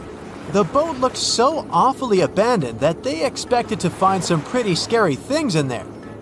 But it didn't stop Rutherford from searching the vessel. The boat, which turned out to be named Wolfhound, looked like an upscale one, probably costing hundreds of thousands of dollars. It was pretty weird to find it floating by itself in the middle of the ocean. It seemed like whoever abandoned it was leaving in a rush. There were clothes and other personal belongings all over the main cabin. Some parts of the ceiling had fallen and some drawers had popped open. The brave sailors decided to tow the ghost ship back to Bermuda. It wasn't easy because Wolfhound was bigger and heavier than their boat. After days at sea, the crew was running low on fuel and asked a passing freighter to stop and give them some gas. They kept pulling Wolfhound until the tow line got wrapped around the rudder and they realized they could get stranded in the Bermuda Triangle. So they had to abandon the ship. What really happened and how Wolfhound ended up in the middle of the ocean will probably remain a mystery. Rumor has it that it belonged to a member of the Royal Irish Yacht Club. The ship was going on its first voyage from Connecticut to Bermuda and then Antigua. It got in a terrible storm around 400 miles away from Delaware. The winds were so strong that the yacht suffered 2 knockdowns. A Greek cargo ship rescued the crew. They left the ship with an emergency beacon on. The rescued crew members shared that they saw the ship sink, which only adds more questions to the story. How did it get back to the surface? Does the Bermuda Triangle have anything to do with that? Christopher Columbus himself reported some unusual compass activity going on in this mysterious area while he was on his way to the New World. Despite the stories of more than 50 ships and 20 planes disappearing in the area, it remains one of the most heavily traveled shipping routes in the world. Some skeptics believe that this fact solves the Bermuda Triangle mystery. It could make sense because the busier the area, the more accidents happen there. But then again, it's not the number of disappearances that makes the place so mysterious. It's the lack of explanation and wreckage lost for good. The first ever confirmed ship to vanish in the Bermuda Triangle was the USS Pickering. In 1800, it departed from the US on its way to the West Indies. The ship sailed into the Bermuda Triangle along with its 90-man crew. No one ever heard anything from them ever since. The popular explanation is that the ship was taken out by a storm. But because no one found any wreckage, we'll never know for sure. The largest ship that has ever disappeared in this mysterious area was the USS Cyclops. In March 1918, carrying a crew of 306 people, the USS Cyclops left Barbados and headed home to Baltimore. The ship passed through the Bermuda Triangle on its journey and vanished into thin air, or rather, water. The Cyclops never sent any distress signal and disappeared without any explanation or trace. The Bermuda Triangle isn't the only place in the world where ships go missing or mysteriously resurface. One of the most famous ghost ship stories would be of SS Bay Chimo. The large cargo steamer was built in Sweden. On October 1st, 1931, it got caught in pack ice. The crew decided to wait it out and managed to break free after a couple of days, only to get trapped again in less than a week. This time, they didn't manage to make it out. A rescue team went by air to save 22 of the crew members. 15 other members stayed in a wooden shelter they built not far away from the ship. Their plan was to wait out the winter and get back aboard. At the end of November, a strong blizzard was rushing through the area. When it was over, Bay Chimo seemed to have gone away with the storm. The captain decided it must have broken and sunk, but a few days later, a local hunter informed them that he had seen the ship around 45 miles away from their camp. The crew managed to find the ship and took the most valuable cargo from its hold. They had fears that Bay Chimo wouldn't live through that rough water, but it did manage to survive after all. Once the ice was gone, it floated away and ended up drifting along the shores of Canada and Alaska. Many people reported seeing the ghost ship in an open sea. Some even tried to board it to save the ship, but the weather didn't allow it to happen. The last time someone saw SS Bay Chimo was in 1969, 38 years after its crew had left it. It could still be drifting somewhere in the ocean. The story of MV Hoita happened in the South Pacific. The ship was originally a wooden luxury yacht. After serving for 20 years to various owners, it became a merchant ship. In 1959, it set on a trading voyage that was supposed to last around 2 days. When it didn't reach its destination on time, no one was worried at first as things happen in the open waters. After another day, and no distress signals from the Hoita, it was obvious that something serious was going on with it. There were 25 people aboard, and their families wanted to find them. A search and rescue crew worked for 6 days looking for the ship, or at least its wreckage, in an area of nearly 100,000 square miles. That's 1.5 times as big as Florida. Sadly, the mission had come back with no results. It seemed like Hoita had disappeared without a trace.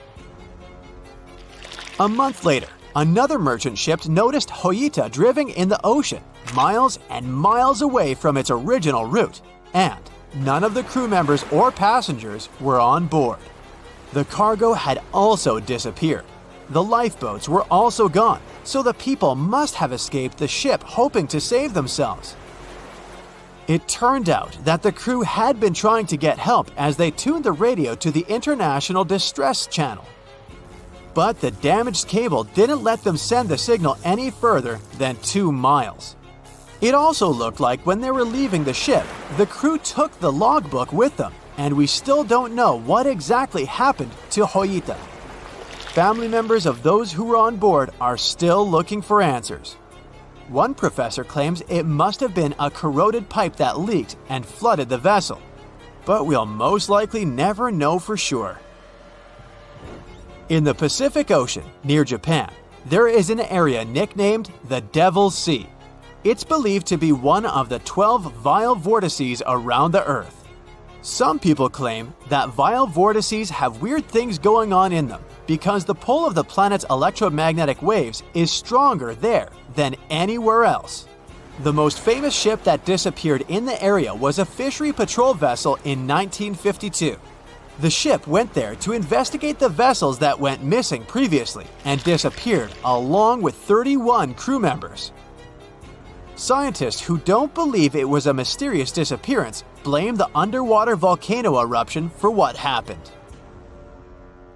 The movie Jaws came out in 1975, and since then, people have been terrified of sharks. Some people fear seeing a great white's head come out of their showers, not to mention the fear of running into one at your local pool. Of course, none of this is actually possible, but some other scary shark stuff is. Like, yes, sharks can attack boats. They probably won't sink one. It depends on the size of the shark and the size of the boat. Today, we're diving deep into the facts and myths about the sea's biggest predator. It was the year 1953. On a typical July morning, 2 fishers set out on their daily lobster harvest. They took their white-hulled dory out to sea off the coast of Cape Breton Island in Nova Scotia, Canada. Since it was the lobster season, the sea was dotted with several dories spread out across the water. But that day, something strange happened. As soon as they put the dory at sea, they noticed a large dorsal fin chasing after their boat. They were surprised to see that the shark would follow their boat's every move. For an entire week, they took out their white dory from the harbor, and the shark followed them around. Until one morning, as the men were alone at sea, the shark charged at full speed at the boat and smashed a 7-inch hole in its bottom. The boat turned over, and both men fell into the water. The shark didn't come after the men, though. Instead, it swam away and disappeared for good. To clarify, a dory is a small, fragile boat usually measuring 16 to 23 feet long. So how long did that shark need to be in order to sink it? Well, as soon as the boat was retrieved from the ocean, researchers found something interesting. One of the shark's teeth was found stuck in the hull. According to Harvard experts that analyzed the tooth, it most certainly belonged to a 12-foot white shark that weighed around 1,200 pounds. One thing intrigues scientists a whole lot. The great white didn't seem to be interested in the man aboard, but rather in the boat itself. The question is, why? Some people suppose that this great white followed the dory around because it was white, and the animal probably thought it was some big white mammal. It's not the first boat a shark has attacked. You see, sharks don't attempt to sink boats because they're mean and evil. Rather, it's due to murky waters and hard materials that make them mistake inanimate objects for their usual lunch menu. But that's not what we've learned from popular culture. In Jaws, the protagonist shark managed to poke several holes in the orca as it rammed the boat. The orca was a Nova Scotia-style fishing boat, made out of wood planks. It wasn't a huge boat, so it seemed plausible that a great white could ram it. But, according to Mythbusters, that's very far from the truth. a great white swimming at its maximum speed wouldn't be able to take down a medium-sized fishing vessel. The same goes for bigger boats. Some bull sharks or great whites can turn over smaller vessels though, like kayaks or small boats. If this happens, it's most likely because they think it's a sea mammal and nudge it before taking the first bite. No scientist can say for sure why they do this, only that it's usually a misunderstanding on behalf of the animal. The Shark Research Committee, a nonprofit scientific research organization, has documented a lot of shark attacks on inanimate objects and is trying to answer that question more thoroughly. So far, they've observed several attacks on objects such as crab trap buoys and inflatable float bags. The website has also registered 2 famous attacks on boats. The first one happened in 1959, and a shark left a tooth on the hull of a boat. Researchers later identified it as belonging to a 12-foot great white. The report of the other attack, which happened in 1989, claims that a boat was circled by a great white before the animal swam at the vessel at full speed and hit the boat several times. Of course, those who suffer the most from shark attacks and encounters aren't boats, it's surfers. As far as we know, surfers look like giant wobbly seals from the shark's perspective. According to the Shark Research Committee, there have been 41 confirmed shark attacks on surfers on the west coast of North America over the course of the last century. So, should we be so afraid of sharks after all? Let's learn more about these magnificent sea creatures. Off the top of your head, how many shark species can you name? 4, 8, 10? Well, there are over 500 species of sharks swimming in the ocean. They vary from tiny specimens, about the size of a human hand, to up to 39-foot-long creatures. The largest species of shark are actually not great whites, but whale sharks. And even those are small compared to the great Megalodon. This ancient creature that lived around 20 million years ago reached an unimaginable length of 60 feet. By comparison, that's the same as 2 to 3 buses placed one after another. I wouldn't swim in Megalodon-infested waters even if you dared me, that's for sure. We know that sharks are very good hunters, but why is that so? Their bodies seem to have been strategically built for speed. Instead of having a bone skeleton, like us humans, sharks have a cartilage skeleton, which makes them much lighter and also super fast swimmers. Each species of shark hunts depending on its nutritional needs. So, shark species that grow to an average of 3 feet have a diet based on fish. The ones that grow bigger start feeding off of bigger sea animals, such as sea lions and seals. Throughout their lives, some species of shark can shed over 30,000 teeth. Unlike humans, who are born with a set number of teeth in their jaws, sharks have an apparently limitless supply. In their defense, they do lose teeth pretty easily, as they can easily get stuck in their prey, for example. They also have multiple rows of teeth. The jaws of a great white can contain up to 7 rows of teeth, and can grow to be more than 6 inches long. And since we're speaking of great whites, the most feared shark species roaming the oceans, this is ray. Ray is an adult white shark. He can swim up to 50 miles a day, so he needs a lot of fat in order to keep his body functioning. Funny thing about Ray, when he opens his jaws to hunt, his eyes roll back together with his head, so his sight is hindered when he's taking a bite. Now, he does like it when the water is murky and underwater visibility is low. That's because it makes it harder for his prey to spot him coming. These conditions can make it easier for him to grab that yummy seal. But this can also make it easy for him to mistake a random boat for lunch and end up scaring some humans. Some Hollywood movies love to portray sharks as having superpowers. Although they're not innately cruel, one species of shark does have something that can be considered bizarre.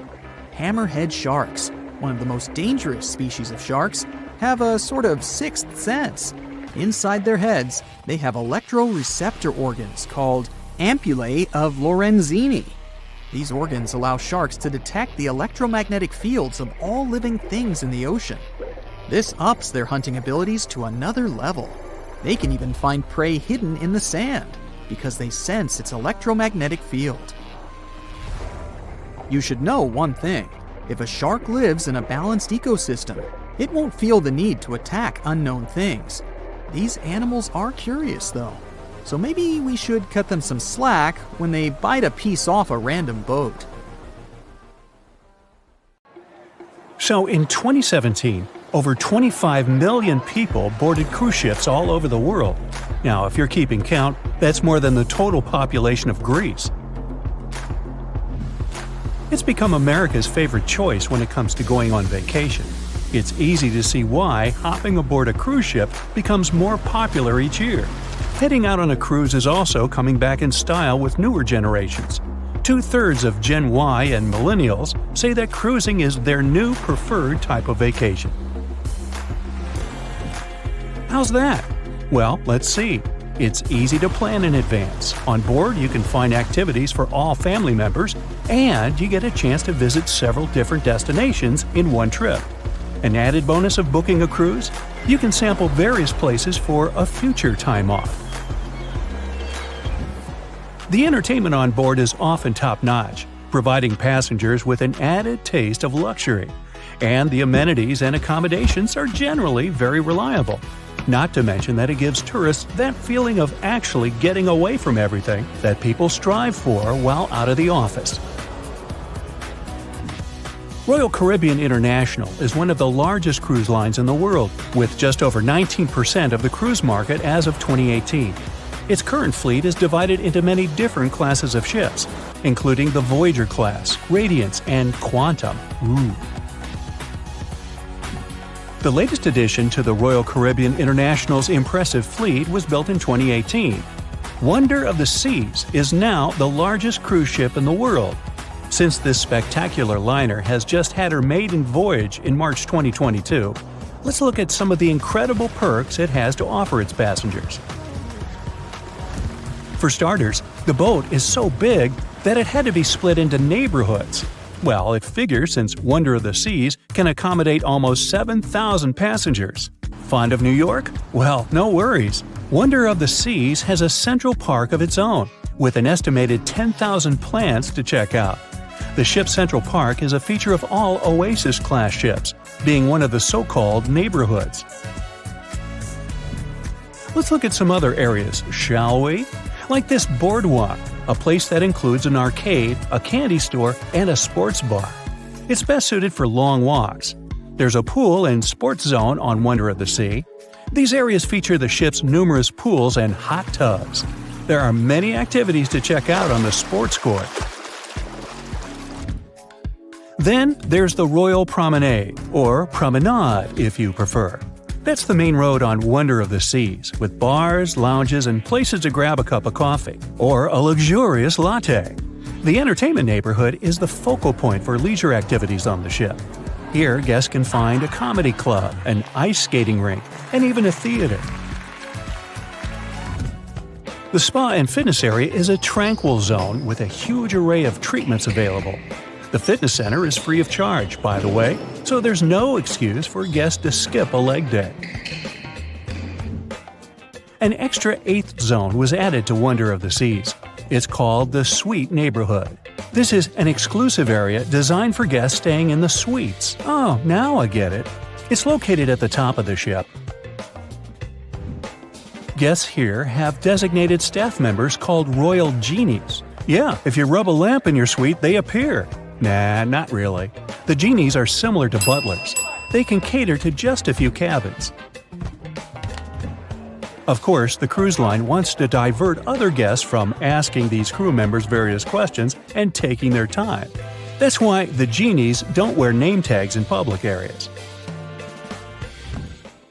As for its itinerary, Wonder of the Seas was initially supposed to be homeported in China, but Royal Caribbean decided to move the liner to the United States. In March 2022, the ship started its journey with 7-night Eastern and Western Caribbean itineraries. In May 2022, Wonder of the Seas is scheduled for a trip to Europe, with Western Mediterranean cruises from Barcelona and Rome planned for its guests. Passengers will also be able to visit Palma de Mallorca, Spain, and Capri, Italy. When the summer season is over, Wonder of the Seas is scheduled to return to Florida to offer year-round sailing starting November 2022. And by the way, there is no truth to the rumor that a special cruise only for highly allergic and hay fever sufferers will be called the Wonder of the Sneeze. Nope, not at all.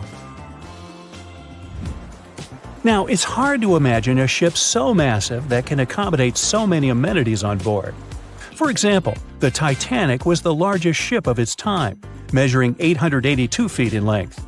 And Wonder of the Seas is not only 1,188 feet long, it's also 36% taller and 34% wider. Speaking of lifeboats, which I am about to, Titanic had a mere 20 lifeboats on board, which was tragically not enough to fit all the passengers after the ship hit the iceberg. But Wonder of the Seas has an even smaller number of lifeboats, 18 to be precise. Sounds weird and dangerous? Well, not really, given that each of these lifeboats can accommodate up to 370 people. It means that all the passengers and crew members, an estimated 8,000 people if fully booked, are going to be safe in case of an emergency. If we could somehow have a race between the two ships, well, Titanic was in fact the faster ship out of the two, beating Wonder of the Seas by 1 knot per hour. Cruise ship passengers today are more interested in the experience rather than the speed of the boat itself. That's why how fast a ship can travel is not an extremely important aspect nowadays. In terms of costs, Titanic cost around $7.5 million at the time of its construction. It's the equivalent of about $200 million today. How about Wonder of the Seas? Well, it cost a staggering $1.35 billion to build, making it 6 times more expensive than the Titanic. How about we compare ticket prices? Well, in this case, the least expensive ticket on Titanic was £7. It's about $1,000 today. The cheapest ticket on Wonder of the Seas is currently $423, but prices may vary depending on the location, season, itinerary, and how much you tip your royal genie. And I know you were going to ask, how about icebergs? Well, Titanic steamed in the frigid North Atlantic, where you had to be on the lookout for those. Wonder of the Seas will be cruising the balmy Caribbean, where the worst thing you can hit on is 17 in blackjack. Oops, busted. Anyway, set side by side with its other sisters from the Royal Caribbean Fleet, Wonder of the Seas is equally as impressive. The company's earliest ships could host about 2,500 people. This included passengers and the staff. Such ships were Splendor of the Seas, Legend of the Seas, and the smallest of them all, Thumbelina of the Seas. No, wait, that should be Empress of the Seas. Oops, my bad. The largest ships in the company's fleet can now house about 9,000 people altogether. That's almost 3 times the size and capacity of the earlier liners. Wonder of the Seas is one of them, as well as Harmony of the Seas and Symphony of the Seas. Are you seeing a pattern here? Yep, if you ever encounter a ship with Of the Seas in its name, it's safe to assume it belongs to Royal Caribbean. But if it's a can of tuna, it might actually be Chicken of the Sea. Hey, I like tuna. Now, choosing between cruise ships based on their size is like wondering if you should visit your local museum or the Louvre in Paris. It all depends on your preferences. Some families prefer small settings. Others are fan of large spaces that can provide everything they need. Historically, it's equally as exciting how far we've come in terms of maritime transportation. The SS Royal William, for example, was the first boat to ever make a transatlantic voyage almost entirely steam-powered in 1833. And it was a mere 160 feet long and could house roughly 155 passengers. And if the seas were calm, then they were housed less roughly. Similarly, the first modern megaship in the world was the MS Sovereign of the Seas. Launched in 1987, it was only 888 feet long and could carry a little under 3,000 passengers. Size and capacity are not the single improvements added to newer cruise ships out there. Recent technological developments in artificial intelligence and facial recognition have allowed cruise operators to ensure faster, smoother boarding for passengers. If, in the past, it took from 60 to 90 minutes for all passengers to board a ship, nowadays, cruise ship operators manage to get people comfortably settled in less than 15 minutes. Now, I'm sure you're already eager to book a ticket, but let's look into some of the more interesting activities you can try on board Wonder of the Seas. This way, you'll know what you're getting yourself into. All Royal Caribbean ships have loads of artworks available for their guests to enjoy. But Wonder of the Seas goes above and beyond, even featuring statues of astronauts in key locations around the ship. You'll find the first astronaut looking through the glass at the promenade, while a second one is busy rock climbing at the boardwalk. The third and last astronaut is more of a movie fan. This statue can be found near the movie screen sitting area. Going astronaut sightseeing is proving to be quite the experience among guests. In the areas with no access to sunlight, Wonder of the Seas features virtual balconies. In case of bad weather, guests can still have a feeling of the outdoors, but without having to hide from wind or rain. Teenagers have a place of their own reserved on the ship. There's a special club with a private hot tub, selfie area, games, and comfortable seating. The inside part of this club features a vending machine, an interesting collection of literature, and tables for foosball. Well, sign me up.